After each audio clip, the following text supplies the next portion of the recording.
നമസ്തേ, ജന ഡിബേറ്റിലേക്ക് സ്വാഗതം. അങ്ങേയറ്റം രാഷ്ട്രീയ പ്രാധാന്യമുള്ള ഒരു പ്രസ്താവന കേരള കത്തോലിക്ക ബിഷപ്സ് കൗൺസിൽ അഥവാ KCBC പുറപ്പെടുവിച്ചിരിക്കുകയാണ്.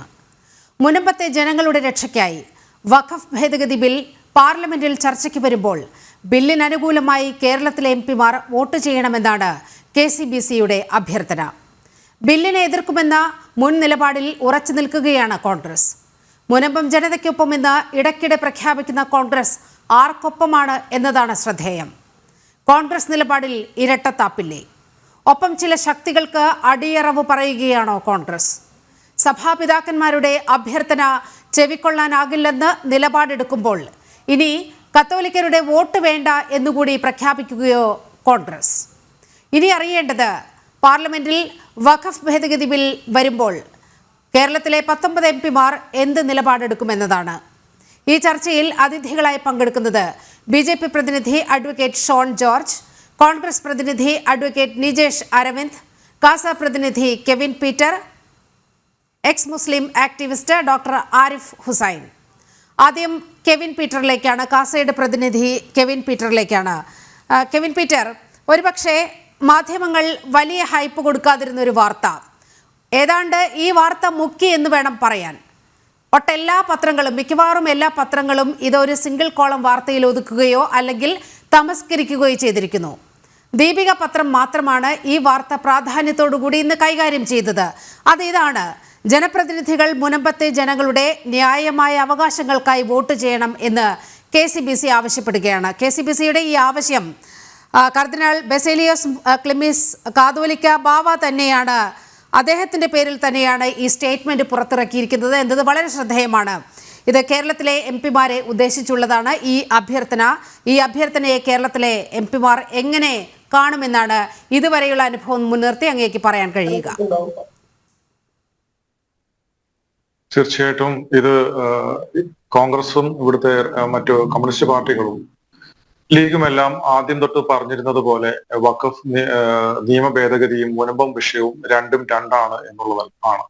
പക്ഷെ എന്നാൽ രണ്ടും രണ്ടല്ല, രണ്ടും ഒന്ന് തന്നെയാണ്. ഇവർ ഇത് ആദ്യഘട്ടത്തിൽ പാവം മുനമ്പത്തെ ജനങ്ങളെ പറ്റിക്കുവാനായിട്ട് പറഞ്ഞിരുന്നതാണ്. പക്ഷെ ഇപ്പൊ മുനമ്പത്തെ ജനങ്ങൾക്ക് മാത്രമല്ല, കേരള പൊതുസമൂഹത്തിന് മുഴുവൻ മനസ്സിലായിരിക്കുന്നു, വഖഫ് നിയമ ഭേദഗതിയിലൂടെ മാത്രമേ മുനമ്പത്തെ വിഷയം പരിഹരിക്കാൻ സാധിക്കുകയുള്ളൂ എന്ന് മനസ്സിലാക്കി കഴിഞ്ഞിരിക്കുന്നു. കോടതിയും അത് പറയാതെ പറഞ്ഞു കഴിഞ്ഞു. ആ നിയമത്തിനുള്ളിൽ നിന്നുകൊണ്ട് മാത്രമേ ചെയ്യാൻ സാധിക്കൂ. അപ്പോൾ ആ നിയമം മാറിയാൽ മാത്രമേ ഇവരുടെ പ്രശ്നങ്ങൾക്ക് പരിഹാരം ഉണ്ടാകുകയുള്ളൂ എന്ന് എല്ലാവർക്കും മനസ്സിലാക്കി കഴിഞ്ഞിട്ടുള്ള ഒരു കാര്യമാണ്. അതുകൊണ്ട് തന്നെയാണ് ആ യാഥാർത്ഥ്യ ബോധത്തോടുകൂടി കേരള കത്തോലിക്ക മെത്രാൻ സമിതി ഇത്തരത്തിലൊരു അഭ്യർത്ഥന ഇവിടുത്തെ MP-മാരോട് 19 MP-മാരോട് പറഞ്ഞത്. കാരണം ഇവിടുത്തെ ക്രിസ്ത്യൻ നാമധാരികളായിട്ടുള്ള MP-മാർ ഉൾപ്പെടെയുള്ള എല്ലാവരും തന്നെ ഇക്കാലം അത്രയും സഭാ നേതൃത്വത്തിന്റെ പിന്തുണയോടുകൂടി തന്നെയാണ് ജയിച്ചു വന്നത് എന്ന് വേണമെങ്കിൽ പറയാം. തീർച്ചയായിട്ടും ഒരു ഫിക്സഡ് ഡെപ്പോസിറ്റ് പോലെയാണ്. ഒരു ഈ UDF-ലെ ക്രൈസ്തവ MP-മാരെ അല്ലെങ്കിൽ ജനപ്രതിനിധികളെ വെച്ച് നോക്കുമ്പോൾ അവരുടെ ഒരു ഫിക്സഡ് വോട്ട് ബാങ്ക് എന്ന് പറയുന്നത് ക്രൈസ്തവ സഭയുടെ വോട്ടുകളാണ്. അവിടെ അരമനകളിൽ നിന്ന് നൽകുന്ന നിർദ്ദേശത്തിനനുസരിച്ചാണ് അവിടെ കൃത്യമായി വോട്ട് ഈ UDF-ലെ ഈ ജനപ്രതിനിധികൾക്ക് പോയിക്കൊണ്ടിരുന്നത്.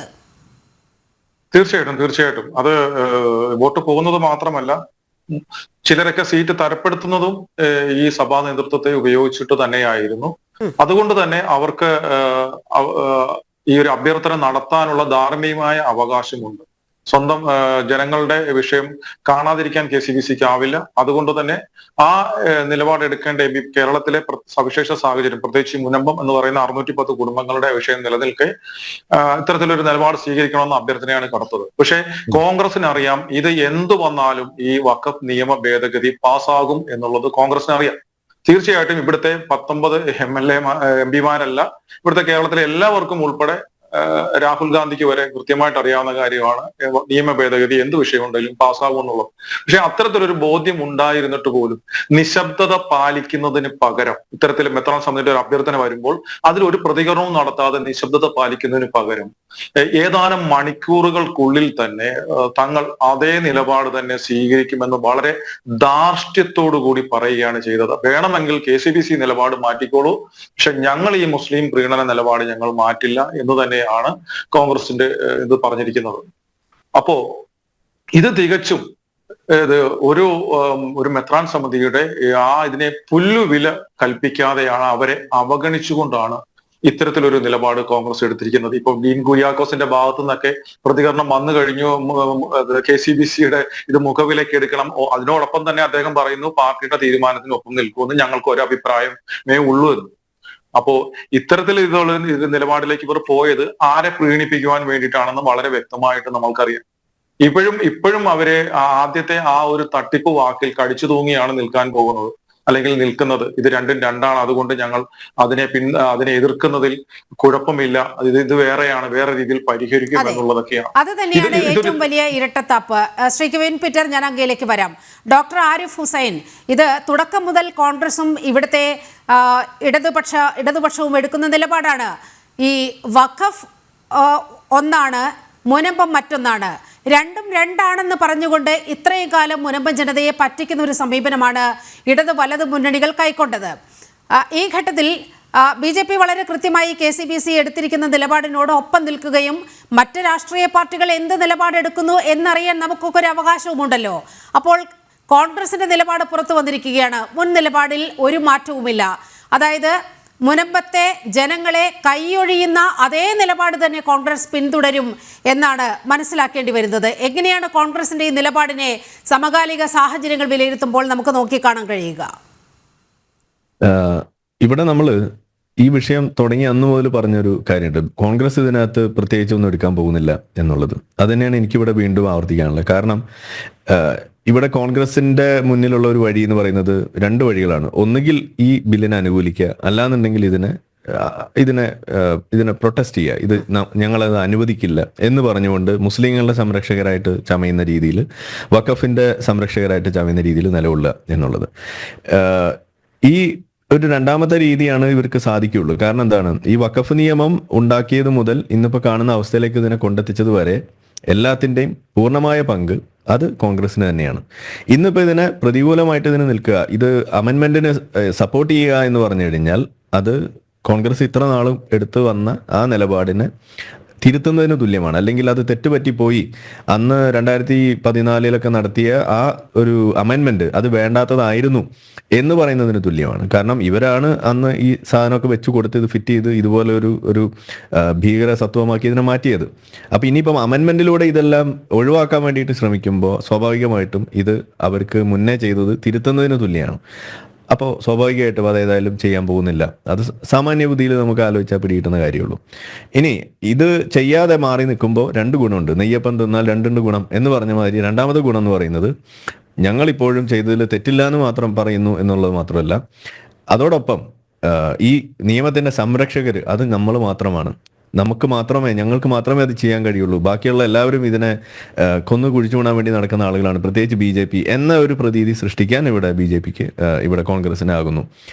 ഇതാണ് സംഭവിക്കുന്നത്. ഇനി മൂന്നാമതൊരു ഓപ്ഷൻ എന്ന് പറയുന്നത്, ഇനിയിപ്പോൾ ഒന്നും ചെയ്തില്ല, ഇതിന് എതിർത്തും വോട്ട് ചെയ്യുന്നില്ല, ഇതിനെ അനുകൂലിച്ചും വോട്ട് ചെയ്യുന്നില്ല, ഇലക്ഷനിൽ വിട്ടു നിൽക്കുന്നു എന്ന് വിചാരിക്കുക. അപ്പോഴും ഇതിനകത്ത് കോൺഗ്രസിന് തന്നെയാണ് ഗുണം. കാരണം എന്താണ്, എന്തായാലും ഈ സാധനത്തിൽ അമെൻമെന്റ് വരും. അത് അവിടെ BJP അവിടെ കൊണ്ടുവരാൻ വേണ്ടി തീരുമാനിച്ച കാര്യമാണ്. ഇവർ വോട്ട് ചെയ്താലും ചെയ്തില്ലെങ്കിൽ അവിടെ സംഭവിക്കാൻ പോകുന്ന കാര്യമാണ്. അപ്പോൾ പിന്നെ ഇനി ഇതിനകത്ത് അനുകൂലിച്ച് വോട്ട് ചെയ്താൽ അതിൻ്റെ ബുദ്ധിമുട്ട് വേറെ, ഇതിനെ പ്രതികൂലിച്ച് വോട്ട് ചെയ്താൽ അതിൻ്റെ ബുദ്ധിമുട്ട് വേറെ. ഇത് രണ്ടും വേണ്ട, നമ്മൾ വിട്ടുനിന്നു, നമ്മൾ ബിരിയാണി കഴിക്കാൻ പോകുന്നു എന്ന രീതിയിലേക്ക് മാറി. പണ്ട് നമ്മളെ കുഞ്ഞാലിക്കുട്ടി ഒരു നിർണായകമായ ഒരു ഘട്ടത്തിൽ ഇതേപോലെ ഒരു കല്യാണം കൂടാൻ വേണ്ടി പോയ മാതിരി പാർലമെന്റിൽ ചർച്ചയ്ക്കെടുത്ത സമയത്ത് അതെ എന്ന് പറഞ്ഞ മാതിരി ഇതിനകത്ത് ഇപ്പൊ വിട്ടു നിന്നാലും പ്രത്യേകിച്ച് ഒന്നും സംഭവിക്കാൻ പോകുന്നില്ല. അപ്പൊ ഇത് സത്യത്തിൽ ഇവിടെ നൽകുന്ന സൂചന എന്ന് പറയുന്നത്, നമ്മളിവിടെ നിന്നും ജയിപ്പിച്ചു വിടുന്ന MP-മാരായിട്ടുള്ള ആളുകൾ സത്യത്തിൽ അവർക്ക് ജനങ്ങളോട് ഉള്ള പ്രതിബദ്ധത എന്ന് പറയുന്നത് 0 എന്ന് മാത്രമല്ല, അത് -ആണെന്നാണ് ഇവിടെ നമുക്ക് കാണാൻ കഴിയുന്നത്. അവർക്കൊരു വിഷയാധിഷ്ഠിതമായിട്ട് ഒരു നിലപാടെടുത്ത് മുന്നോട്ട് പോകാൻ സാധിക്കുന്നില്ല. ചില അപവാദങ്ങൾ നമുക്ക് അതിനകത്ത് ചൂണ്ടിക്കാണി. ഇപ്പൊ ശശി തരൂർ പല അവസരങ്ങളിലും മുന്നേ പറഞ്ഞത് തെറ്റിപ്പോയി, ഇപ്പോഴാണ് അത് കുറച്ചുകൂടി ക്ലിയർ ആവുന്നത്. ഇപ്പൊ ഈ അടുത്ത ദിവസം മോദി പണ്ട് പറഞ്ഞത് ഞാൻ എതിർത്ത ആളാണ്, ഇപ്പോൾ എനിക്ക് തോന്നുന്നു അന്ന് എടുത്ത നിലപാട് ശരിയാണ് ഇന്ന് ഉക്രൈൻ റഷ്യ വാറിനെ കുറിച്ചൊക്കെ ഈ അടുത്തൊരു ദിവസം ഒരു സ്റ്റേറ്റ്മെന്റ് വരുന്നതായിട്ട് നമ്മൾ കാണുകയാണ്. അതുപോലെ പല രീതിയിലും ഇപ്പൊ ഹമാസ് ഇസ്രായേൽ വിഷയത്തിൽ അദ്ദേഹം പറഞ്ഞിട്ടുള്ള ചില കാര്യങ്ങൾ ഇപ്പോഴും അത് വീണ്ടും ശരിയായിട്ട് വരുന്നത് നമുക്ക് കാണുന്നു. ആളത് എടുത്തു പറയുന്നു. അപ്പോൾ അങ്ങനെയുള്ള ചില ആളുകൾ അല്ലെങ്കിൽ ഒരാൾ ഒരു വ്യത്യാസമായിട്ട് നിൽക്കുന്നതിനപ്പുറത്തേക്ക് ഒരു പോളിസി ബേസ്ഡ് പൊളിറ്റിക്സ് എന്നുള്ള രീതിയിൽ അല്ലെങ്കിൽ ഫാക്ട് ബേസ്ഡ് പൊളിറ്റിക്സ് എന്നുള്ള രീതിയിൽ ഈ പൊളിറ്റിക്സിനെ കാണാൻ അതിനുള്ള ആ ഒരു മെച്യൂരിറ്റി ഒന്നും കോൺഗ്രസ്സുകാർക്കില്ല, നിലവിൽ ഏതായാലും ഇല്ല എന്നുള്ളതാണ്. ബാക്കിയുള്ളവർക്ക് അത് ഉണ്ട് എന്നല്ല അതിൻ്റെ അർത്ഥം. ബാക്കിയുള്ള ആളുകൾ അതുമാതിരി ചെയ്യുന്ന സമയത്ത് അത് മനസ്സിലാക്കിയിട്ട് നിൽക്കുന്ന പോലും നമുക്ക് കാണാൻ കഴിയുന്നില്ല എന്നുള്ളതാണ് ഇവിടെ നമുക്ക് കാണാൻ സാധിക്കുക. അപ്പോൾ ഇത് ഇനി കോൺഗ്രസിന്റെ ഭാഗത്തുണ്ടായിരുന്ന ആളുകൾക്ക് ഇതിനൊക്കെ ഉള്ള സാധ്യത പണ്ട് ഉണ്ടായിരുന്നു, ചെയ്തിട്ടുള്ള ചരിത്രം നമ്മൾ കേട്ടിട്ടുണ്ട്. ഇപ്പൊ ഇന്ദിരാഗാന്ധി ഭരിച്ചുകൊണ്ടിരുന്ന സമയത്ത് ഇന്ത്യയെ റെപ്രസെന്റ് ചെയ്യാൻ വേണ്ടിയിട്ട് വാജ്പേയി അയച്ച ഒരു കഥയൊക്കെ നമ്മൾ പറയാറുണ്ട്. അപ്പൊ അങ്ങനെയൊക്കെ ഒരു പാരമ്പര്യം നമ്മുടെ ഇന്ത്യൻ രാഷ്ട്രീയത്തിന് ഉണ്ടായിരുന്നു. ആദ്യത്തെ ഭരണഘടന നമ്മൾ ഉണ്ടാക്കുന്ന സമയത്ത് അവിടെ കോൺഗ്രസ്സുകാരെ മാത്രം കൂട്ടുകയോ അല്ലെങ്കിൽ BJPക്കാരെ മാത്രം കൂട്ടുക അങ്ങനെയൊന്നും അല്ലല്ലോ അന്ന് ചെയ്തിട്ടുള്ളത്.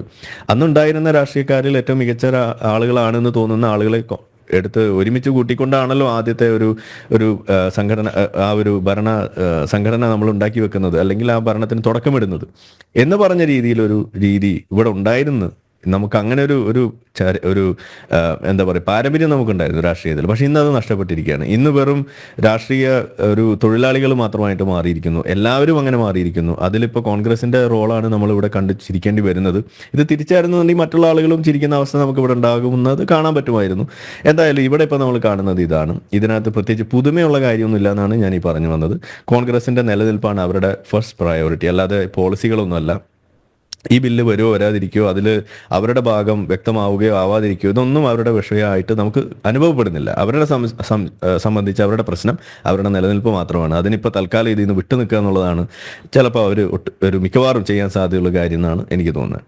ഓക്കെ, അതായത് മുനമ്പം എന്ന് പറയുന്ന ആ ചെറിയ ഭൂപ്രദേശത്തെയും അവിടുത്തെ സാധാരണക്കാരായ ജനങ്ങളെയും അങ്ങനെ കണ്ടില്ലെന്ന് നടിച്ചാൽ വലിയ രാഷ്ട്രീയ നേട്ടങ്ങൾ അപ്പുറത്ത് ഉണ്ടാകുമെന്ന് കോൺഗ്രസ് ഒരു മിഥ്യാധാരണ വച്ചു പുലർത്തുകയാണ്. കാസയുടെ പ്രതിനിധി കെവിൻ പീറ്ററിലേക്കാണ്. ശ്രീ കെവിൻ പീറ്റർ, മറിച്ച് ഒരു നിലപാട് ഒരുപക്ഷെ നമ്മളാരും കോൺഗ്രസിൽ നിന്ന് പ്രതീക്ഷിച്ചിട്ടുണ്ടാകില്ല.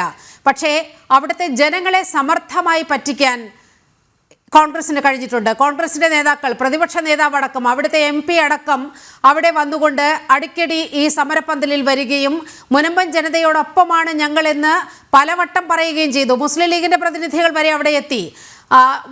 PK കുഞ്ഞാലിക്കുട്ടി അടക്കമുള്ളവർ വന്നുകൊണ്ട് മുനമ്പത്തെ സാധാരണ ജനങ്ങൾക്കൊപ്പമാണ് ഞങ്ങൾ നിലകൊള്ളുന്നത്, ഇവിടുത്തെ ജനങ്ങൾ കുടിയൊഴിപ്പിക്കേണ്ടി വരില്ല, ഒരു തരത്തിലും അവിടെ നിന്ന് ഇറങ്ങേണ്ടി വരില്ല എന്നുള്ള സമീപനം ഇങ്ങനെ സ്വീകരിക്കുമ്പോഴാണ് ദേശീയ തലത്തിൽ അവരുടെ രാഷ്ട്രീയ താല്പര്യം അനുസരിച്ചുകൊണ്ടുള്ള നിലപാടിലേക്ക് കോൺഗ്രസ് മാറുന്നത്. ഇത് എത്രത്തോളം മുനമ്പൻ ജനതയ്ക്ക് അംഗീകരിക്കാൻ കഴിയും? അല്ല, മുനമ്പം ജനത മാത്രമല്ല, കേരള പൊതുസമൂഹം മുഴുവൻ ഇത് കണ്ടുപഠിക്കേണ്ടതാണ്. കാരണം ഈ ഇരയ്ക്കൊപ്പമാണെന്ന തോന്നൽ ഉണ്ടാക്കിക്കൊണ്ട് വേട്ടക്കാരനൊപ്പം ഓടുന്ന കാഴ്ചയാണ് ഇപ്പൊ കാണുന്നത്. അത് മുനമ്പത്തെ വാർഡ് പ്രതിനിധികൾ അല്ലെങ്കിൽ അവരുടെ ലോക്കൽ കോൺഗ്രസ് നേതാക്കൾ മുതൽ പ്രതിപക്ഷ നേതാവ് വരെയുള്ള ആളുകൾ, അവരെ സപ്പോർട്ട് ചെയ്യുന്ന ലാറ്റിൻ സഭയിലുള്ള ആളുകൾ ഉൾപ്പെടെയുള്ളവർ അവരെ ഇത്രയും ദിവസം വിഡ്ഢികളാക്കിക്കൊണ്ടിരിക്കുകയായിരുന്നു. പക്ഷെ അവർക്ക് കാര്യങ്ങൾ തിരിച്ചറിഞ്ഞ് അവർ പ്രതികരിക്കാൻ തുടങ്ങിയിട്ടുണ്ട്. അത് നല്ല സൂചന തന്നെയാണ്. അവർ മാത്രമല്ല, ഇവിടുത്തെ ആ ഒരു കാലഘട്ടം കഴിയുകയാണ്. ചിലർ പറയുന്നത് മാത്രം കേട്ടുകൊണ്ട് അവർക്ക് വോട്ട് ചെയ്തിരുന്ന ഒരു കാലഘട്ടം മാറുകയാണ്. അതുകൊണ്ട് തന്നെ കൃത്യമായ നിലപാട് വിശ്വാസികൾക്കും ഒക്കെ വേണ്ടിയിട്ട് എടുത്തില്ല എന്നുണ്ടെങ്കിൽ വിശ്വാസികൾ അവരുടേതായ രീതിയിലേക്ക് പോകുന്ന ഒരു ഇതിലേക്കുണ്ടാവും. അതിന്റെ സൂചനയൊക്കെയാണ് കഴിഞ്ഞ ഇലക്ഷനിലൊക്കെ കാണാൻ സാധിച്ചത്. കാര്യം ഇവിടെ ഒരു ഫിക്സഡ് വോട്ട് ബാങ്ക് ആണെന്നുള്ളൊരു പ്രതീതിയാണ്. എത്രയധികം ചവിട്ടി തേച്ചാൽ എന്ത് ചെയ്താലും ഇലക്ഷൻ അടുക്കുമ്പോൾ ക്രിസ്ത്യാനികൾ കോൺഗ്രസിന് വോട്ട് ചെയ്തുകൊള്ളൂ എന്നുള്ളൊരു ഇതാണ്. ഇന്ന് ഒരു സംഭവം ഉണ്ടായി. ഇന്ന് രാവിലെ ഒരു കത്തോലിക്ക കോൺഗ്രസിന്റെ ഡയറക്ടറായിട്ടുള്ള ഫാദർ ഫിലിപ്പ് കവീൽ, അദ്ദേഹം ഒരു ഉളിക്കൽ എന്ന് പറയുന്ന അവിടുത്തെ ഇൻഫന്റ് ജീസസ് പള്ളിയിൽ കുർബാന മധ്യ ഒരു പ്രസംഗത്തിൽ അദ്ദേഹം പറയുകയുണ്ടായി, സമുദായത്തിന് ഗുണം ചെയ്യുന്നവരുടെ കൂടെ നാം നിൽക്കണം. എല്ലാ മറ്റു സമുദായങ്ങളിലെ ആളുകൾ എല്ലാ പാർട്ടിയിലുമുണ്ട്, പക്ഷെ നാം മാത്രം രാഷ്ട്രീയ അടിമകളായി ചില പ്രസ്ഥാനങ്ങളിൽ മാത്രം നിൽക്കുന്നു. അങ്ങനെ നാം രാഷ്ട്രീയ അടിമകളായി മാറരുതെന്ന് ഈ ഫാദർ ഫിലിപ്പ് കവീൽ പ്രസംഗം മധ്യേ അത് പറഞ്ഞു. ഇതിനുശേഷം കുർബാന കഴിഞ്ഞ് ഇറങ്ങിയ ആ വൈദികനെ അവിടുത്തെ ഇരിക്കൂർ MLA ആയിട്ടുള്ള സജീവ് ജോസഫ് പള്ളിമുറ്റത്ത് വെച്ച് ചോദ്യം ചെയ്യാനുണ്ടായത്. ഇങ്ങനെ അച്ഛൻ മുന്നോട്ട് പോയാൽ അച്ഛനെതിരെ ഞങ്ങൾക്ക് പ്രതികരിക്കേണ്ടി വരും, മെത്രാന് കംപ്ലൈന്റ് ചെയ്യേണ്ടി വരും എന്നൊക്കെ. ഏതാണ്ട് കോൺഗ്രസിന്റെ ഫിക്സഡ് ഡെപ്പോസിറ്റ് ആണ്, എന്ത് കാണിച്ചാലും അവർക്ക് ചെയ്തോളണം എന്നുള്ള ധാരണയിലാണ്. അതേ ധാർഷ്ട്യമാണ് ഇന്ന് KCBC-യോടും കാണിച്ചത്. അല്പമെങ്കിലും KCBC-യിലെ നേതൃത്വത്തോട് ബഹുമാനം ഉണ്ടായിരുന്നെങ്കിൽ ഇവരിത് ചെയ്യില്ലായിരുന്നു, നിശബ്ദതയെങ്കിലും പാലിക്കേണ്ടതായിരുന്നു. അപ്പോൾ മുനമ്പം ജനതയ്ക്ക് മാത്രമല്ല, കേരള പൊതുസമൂഹത്തിന് മൊത്തം, ക്രൈസ്തവർക്ക് മൊത്തം മനസ്സിലായി കഴിഞ്ഞു കോൺഗ്രസ് എന്ന് പറയുന്ന പ്രസ്ഥാനം ആർക്കു വേണ്ടിയാണ് നിലകൊള്ളുന്നത്. ഈ നാളെ ഓരോരുത്തർക്കും ഇത് തന്നെ സംഭവിച്ചാലും ഈ പ്രസ്ഥാനം അതേ രീതിയിൽ നിൽക്കും. ഇപ്പം ഹൈബീഡന്റെ കാര്യം എടുത്താൽ നമുക്ക് നോക്കാം. അവിടുന്ന് അദ്ദേഹത്തിന്റെ ഓഫീസിൽ ചെന്ന് ഒരു ജനപ്രതിനിധി എന്ന് പറയുമ്പോൾ അദ്ദേഹത്തിന്റെ മണ്ഡലത്തിലെ ജനങ്ങളുടെ പ്രശ്നങ്ങൾക്കൊപ്പം നിൽക്കേണ്ടതാണ്. അദ്ദേഹം രണ്ടോ മൂന്നോ പ്രാവശ്യമാണ് ആ സുനമം സമര പന്തലിൽ VD സതീശനൊക്കെ ഒപ്പം ഒക്കെ വന്നിട്ടുള്ളത്. അല്ലാതെ അദ്ദേഹത്തിന് സ്വന്തം നിലയിൽ തന്നെ അവിടെ സന്ദർശിച്ചിട്ടില്ല. അദ്ദേഹത്തെ കാണുവാനായിട്ട്, ഒരു നിവേദനം കൊടുക്കുവാനായിട്ട് തന്റെ ജനങ്ങൾ ജാഥയായിട്ട് വരുന്നുണ്ടോ എന്ന് അറിഞ്ഞിട്ട് പോലും അദ്ദേഹം വേറെ പ്രോഗ്രാം പറഞ്ഞ് അദ്ദേഹത്തിന്റെ വീട്ടിൽ നിന്ന്, ഓഫീസിൽ നിന്ന് പോവുകയുണ്ടായി. പകരം ഒരു നിവേദനം കൊണ്ടുവന്ന് ആ ഓഫീസിൽ കൊടുത്തിട്ട് ഇത്രയും ദിവസമായിട്ട് താൻ അതിൽ നിങ്ങളുടെ നിലപാടിനൊപ്പം നിന്നുകൊണ്ട് നിങ്ങൾക്ക് വേണ്ടി വേണ്ടത് ചെയ്യുമെന്ന് എന്തെങ്കിലും സമാധാനിപ്പിക്കാനെങ്കിലും ആ പാവങ്ങളോട് ഒരു വാക്ക് പറയുവാൻ ഇതുവരെ ഹൈബീഡൻ തയ്യാറായിട്ടില്ല. അപ്പോൾ ഇത് തന്നെയാണ് കോൺഗ്രസിന്റെ നിലപാട്. അപ്പോൾ സാധാരണ വാർഡ് കൗൺസിലർ ആയിട്ടുള്ള കോൺഗ്രസ്സുകാരൻ മുതൽ പ്രതിപക്ഷ നേതാവായ VD സതീശൻ വരെയുള്ള എല്ലാവരുടെയും കാപട്യം മുനമ്പൻ ജനതയും ഇവിടുത്തെ കേരള പൊതുസമൂഹവും തിരിച്ചറിഞ്ഞു കഴിഞ്ഞു. അതിൻ്റെതായ പ്രതിഫലനം വരുന്ന ആളുകളിൽ ഉണ്ടാവും. അപ്പം അതിന്റെ ഒരു സൂചനയൊക്കെ തന്നെയാണ് അത്. കാര്യങ്ങൾ മനസ്സിലാക്കിക്കൊണ്ട് മുന്നോട്ട് പോയില്ല എന്നുണ്ടെങ്കിൽ എനിക്ക് അറിയാൻ സാധിച്ചത് കേരളത്തിലെ MP-മാരോട് മാത്രമല്ല, കേരളത്തിന് പുറത്തുള്ള ക്രിസ്ത്യാനികളായിട്ടുള്ള MP-മാർക്കും ഇമെയിൽ ഇത് വഖഫ് നിയമ ഭേദഗതിയെ പിന്തുണയ്ക്കണമെന്ന് ഇമെയിൽ അയക്കുമെന്നാണ് ഞാൻ അറിഞ്ഞത്. അങ്ങനെ ശരിയാണെന്നുണ്ടെങ്കിൽ തീർച്ചയായിട്ടും അതൊരു നല്ല ഇത് തന്നെയാണ്. ഇതൊരു മാറ്റമായിരിക്കണം. ഇത് ഇവരുടെ കോൺഗ്രസ് എന്ന് പറയുന്ന പാർട്ടി, ഇപ്പോൾ ആരിഫ് ഹുസൈൻ പറഞ്ഞു അവരുടെ നിലനിൽപ്പിന്റെയാണ് പ്രശ്നം. അവരുടെ നിലനിൽപ്പിന്റെ അല്ല, ഇവിടുത്തെ പൊളിറ്റിക്കൽ ഇസ്ലാമിന്റെ നിലനിൽപ്പിന് വേണ്ടിയാണ് ആ പാർട്ടി ഇപ്പോൾ വർക്ക് ചെയ്യുന്നത്, അല്ലാതെ അവരുടെ നിലനിൽപ്പിനല്ല. അവരുടെ നിലപ്പിലാണെങ്കിൽ അവരുടെ തെറ്റുകൾ തിരുത്താൻ അവർ തയ്യാറാകും. ഇത് തന്നെയാണ് പ്രശ്നം എന്ന് പറയുന്നത്. ഇപ്പോൾ കെവിൻ പീറ്റർ സൂചിപ്പിച്ചതുപോലെ പൊളിറ്റിക്കൽ ഇസ്ലാം പിടിമുറുക്കുമ്പോൾ എങ്ങനെയാണ് കോൺഗ്രസിന് അതിൽ നിന്ന് പുറത്തു കടക്കാൻ കഴിയുക? ഒരു തരത്തിലും അവിടെ നിന്ന് പുറത്തു കടക്കാൻ കഴിയാത്ത വിധത്തിൽ പൊളിറ്റിക്കൽ ഇസ്ലാം സകല പ്രസ്ഥാനങ്ങളെയും വരിഞ്ഞു മുറുക്കി കഴിഞ്ഞു. ഇടതുപക്ഷം, പ്രത്യേകിച്ച് CPM അവരുടെ തടവറയിലാണ്. അവർ പറയുന്നതിനപ്പുറത്തേക്ക് ഒരടി വെക്കാൻ പോലും, എക്സവിന്റെ കാര്യത്തിലൊക്കെ നമ്മൾ കണ്ടതല്ലേ, ഒരടി വെക്കാൻ CPM-ന് കഴിയാത്ത അവസ്ഥയുണ്ട്. അതേ അവസ്ഥ തന്നെ കോൺഗ്രസിനെയും ഭരിക്കുന്നു.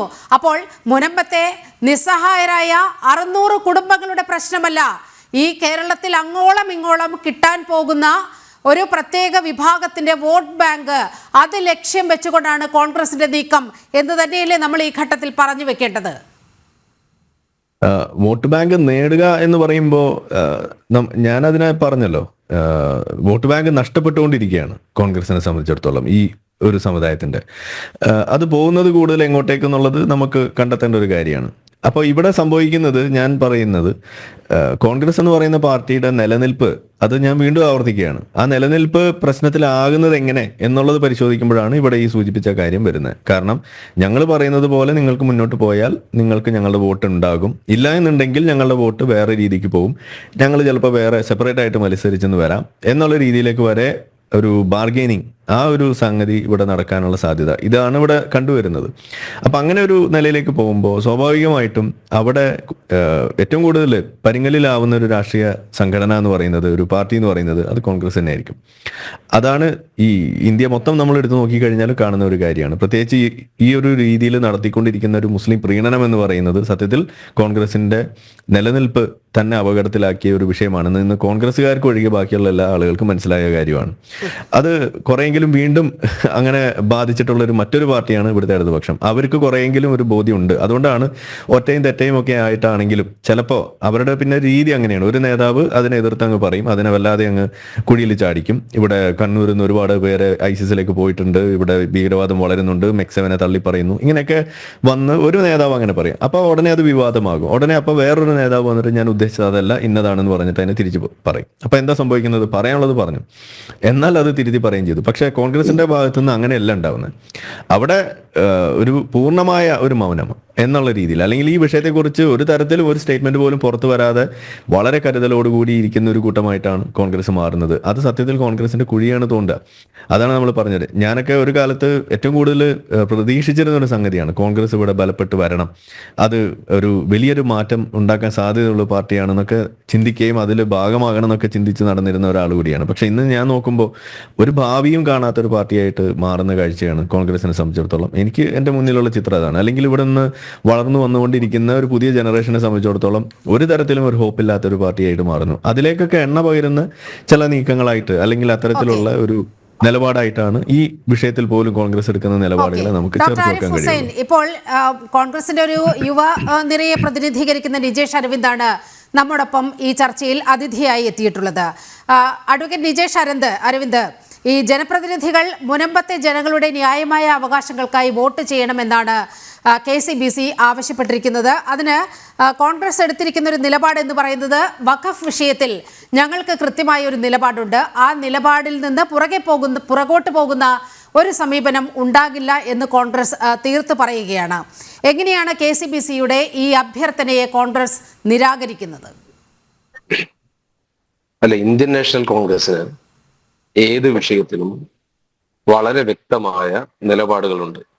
അത് ഏതെങ്കിലും ആളുകൾ ചാനൽ മുറിയിൽ കയറിയിരുന്നുകൊണ്ട് കോൺഗ്രസിനെ ഭാവി കാണുന്നില്ല എന്ന് പ്രഖ്യാപിച്ചതുകൊണ്ടോ, ഇനി കോൺഗ്രസിന്റെ വോട്ട് ബാങ്ക് ആയിരുന്നു ഞങ്ങൾ, അത് ഒക്കെ നഷ്ടപ്പെട്ടു, ഞങ്ങൾ കാര്യം നോക്കി ചെയ്യുമെന്ന് ഭീഷണിപ്പെടുത്തിയത് കൊണ്ടൊന്നും ഞങ്ങൾക്ക് ഇക്കാര്യത്തിൽ യാതൊരു പ്രയാസവുമില്ല. മുനമ്പം വിഷയത്തിൽ ആദ്യം മുതലേ ഞങ്ങൾ പറയുന്നത് അവിടെയുള്ള ആളുകൾക്കൊപ്പമാണ് ഞങ്ങൾ. ഇതിൽ യാതൊരു സംശയവുമില്ല, മാറ്റവുമില്ല. ഈ ഗവൺമെന്റ് ആണ്, അല്ലെങ്കിൽ ഇടതുപക്ഷ ജനാധിപത്യ മുന്നണി ഗവൺമെന്റ് ആണ് ഈ വിഷയത്തിനെ കത്തിച്ച് പിടിച്ച് മുതലെടുക്കാൻ ശ്രമിച്ചത്. അത് VS അച്യുതാനന്ദൻ ഗവൺമെന്റ് കാലഘട്ടം മുതൽ ഇതിൽ നിന്ന് എന്ത് മുതലെടുക്കാമെന്നുള്ള ഒരു ശ്രമമാണ് അവർ നടത്തിയത്. ഒരു ഇരുത്തത്തിന് തീർക്കാവുന്ന വിഷയമേ ഉള്ളൂ. ഇതിന് ഒരു ദേശീയ വിഷയമാക്കി ഉയർത്തി വലുതാക്കി കൊണ്ടുപോകേണ്ട കാര്യമൊന്നും ഇല്ല മുനമ്പം വിഷയത്തിൽ. അതുകൊണ്ട് ആ കാര്യത്തിൽ ഞങ്ങൾക്ക് പേടിയൊന്നുമില്ല. അത് കാസയുടെ പ്രതിയോടാണെങ്കിലും ആക്ടിവിസ്റ്റിന്റെ പ്രതിയോടാണെങ്കിലും പറയാനുള്ളത്. ഇനി രണ്ടാമത്തെ കാര്യം, എന്റെ സുഹൃത്ത് കാസയുടെ പ്രതിനിധി വളരെ വൈകാരികമായി കോൺഗ്രസിനെ പറ്റി, സജി ജോസഫിനെ പറ്റി പറയുന്നത് കേട്ടുകൊണ്ടാണ് ഞാൻ കടന്നു വന്നത്. മിസ്റ്റർ കെവിൻ പീറ്റർ, നിങ്ങൾ ഇവിടുന്ന് ഇങ്ങനെ വലിയ വായിൽ പറയുന്ന സമയത്ത് നമ്മൾ കുറച്ചങ്ങ് പോയി കഴിഞ്ഞാൽ മണിപ്പൂർ എന്ന് പറയുന്ന ഒരു സ്റ്റേറ്റ് ഉണ്ട്. നിങ്ങൾ വോട്ട് മാറ്റി ചെയ്യുമെന്നല്ലേ പറഞ്ഞത്? അല്ല അവിടുത്തെ കാര്യമൊക്കെ അങ്ങനെ തന്നെയാണ് കെവിൻ പീറ്ററെ. നിങ്ങൾ ഈ കാണുന്ന കുറച്ച് ആളുകളെ മനസ്സിനകത്തേക്ക് വൈകാരിക തലത്തിൽ എണ്ണയൊഴിക്കാൻ നിൽക്കുമ്പോ അങ്ങ് മണിപ്പൂരിലെ 300 ചില്ലാനും പള്ളികൾ തകർത്ത് അവിടെ കെവിൻ പീറ്റർ മനസ്സിലാക്കുക. നീലിമ ഒരു മിനിറ്റ് കോൺഗ്രസിന്റെ തലയിൽ കയറി പോകുമ്പോ കോൺഗ്രസിന്റെ തലയിൽ നീലിമ ഒരു മിനിറ്റ് ആളില്ലാത്ത ഗോൾ പോസ്റ്റിലേക്ക് ഗോൾ അടിച്ച് കയറ്റിക്കൊണ്ടിരിക്കുകയാണ് അദ്ദേഹം. ഈ കെവിൻ പീറ്റർ നിങ്ങൾ കേട്ടോ, അവിടെ മാമോദീസ ഇല്ലപ്പോ, ആദ്യ കുർബാനയില്ല, ശവമടക്കുമില്ല, സൺഡേ സ്കൂളും ഇല്ല, പള്ളിയുമില്ല, കുർബാനയും ഇല്ല, നിരത്തിപ്പോയി. നിങ്ങൾ എന്ത് നിലപാടാണ് എടുത്തത്? നിങ്ങൾ ഈ ഗവൺമെന്റിനെതിരെ നിലപാടെടുത്തത്? ഇന്ന് തായ്ലാന്റിൽ, ഇന്നലെ അമേരിക്കയിൽ, അവിടെയും ഇവിടെയൊക്കെ ലോകം മുഴുവൻ ചുറ്റി സഞ്ചരിക്കുന്ന ഇന്ത്യയുടെ പ്രധാനമന്ത്രി ഒന്ന് മണിപ്പൂരിൽ പോയോ? അവിടുത്തെ പള്ളിയിലച്ഛനെ കണ്ടോ? അവിടുത്തെ കന്യാസ്ത്രീകളെ കണ്ടോ? അവിടുത്തെ നിങ്ങൾ ഇടയ സഹോദരങ്ങളെ കണ്ടോ? അതുകൊണ്ട് ഇവിടെ വന്ന് ന്യായീകരിച്ച് കോൺഗ്രസിനെ ഇല്ലായ്മ ചെയ്യാമെന്ന് ഗോളടിച്ചു പോണ്ട. അത് ഞാൻ കേട്ട് വന്നതുകൊണ്ടാണ് ഞാൻ പറഞ്ഞത്. കേട്ടോ, അങ്ങനെ ആളില്ലാത്ത പോസ്റ്റിൽ ഗോളടിച്ചു പോകാൻ ഒരു ക്ലാസ്സുകാരും ശ്രമിക്കണ്ട. എനിക്ക് ചർച്ചയിലേക്ക്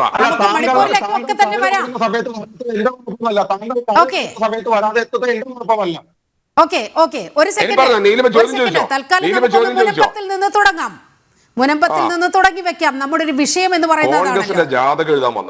മുനമ്പത്ത് നിങ്ങളുടെ നിലപാട് എന്താണ്?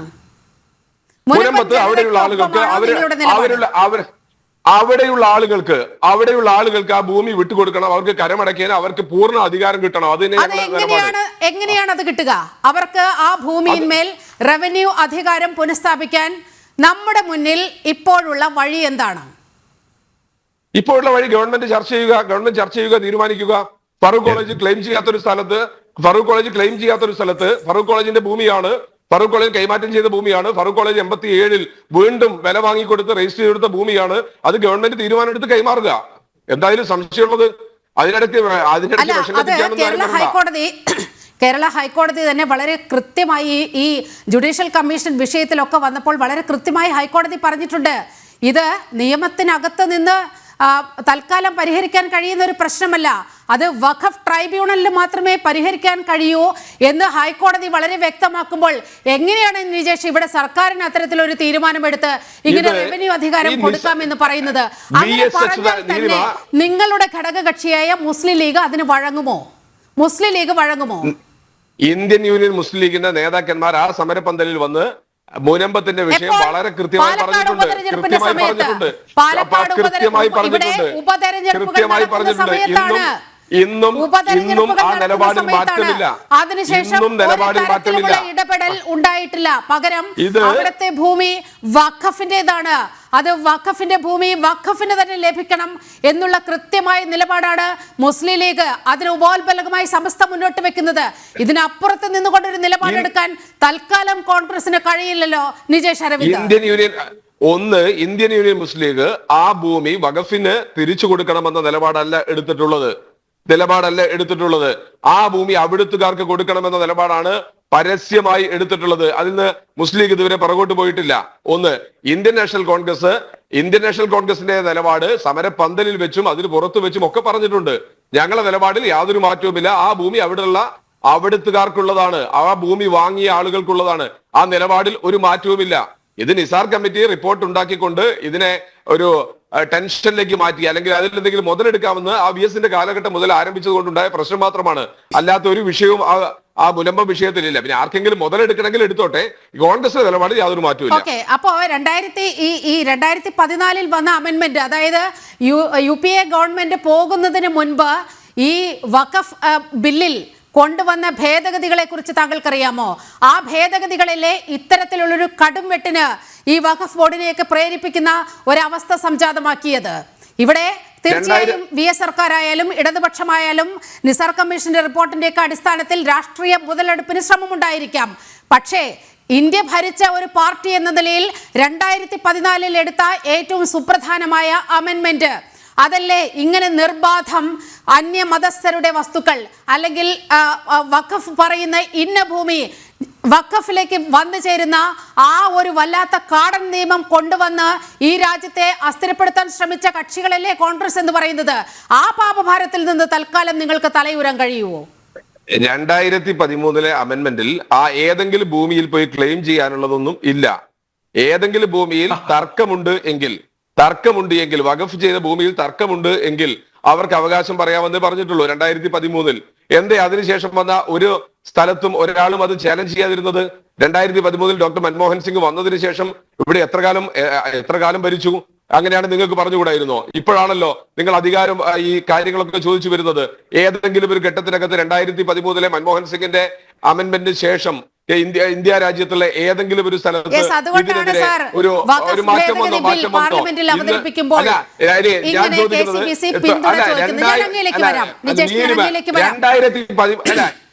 2013 നിസാർ കമ്മിറ്റി റിപ്പോർട്ട് വന്നത്? VS അച്യുതാനന്ദൻ ഭരിച്ച 2013 ഈ നിയമത്തിന് ശേഷമാണോ? അങ്ങനെയാണെങ്കിൽ പറ, നമുക്ക് അതിലേക്ക് ചർച്ച ചെയ്യാം. മുൻപത്തെ പ്രശ്നം അതുപോലെ സജീവമാണ്. ഉത്തരവാദിത്തപ്പെട്ട പാർട്ടി എന്ന നിലയിൽ കോൺഗ്രസ് എന്താണ് ആ വിഷയത്തിൽ ചെയ്തത്? നിങ്ങൾക്ക് ഇടപെടാൻ കഴിയുന്ന ഒട്ടേറെ സാഹചര്യങ്ങൾ ഉണ്ടായിരുന്നല്ലോ.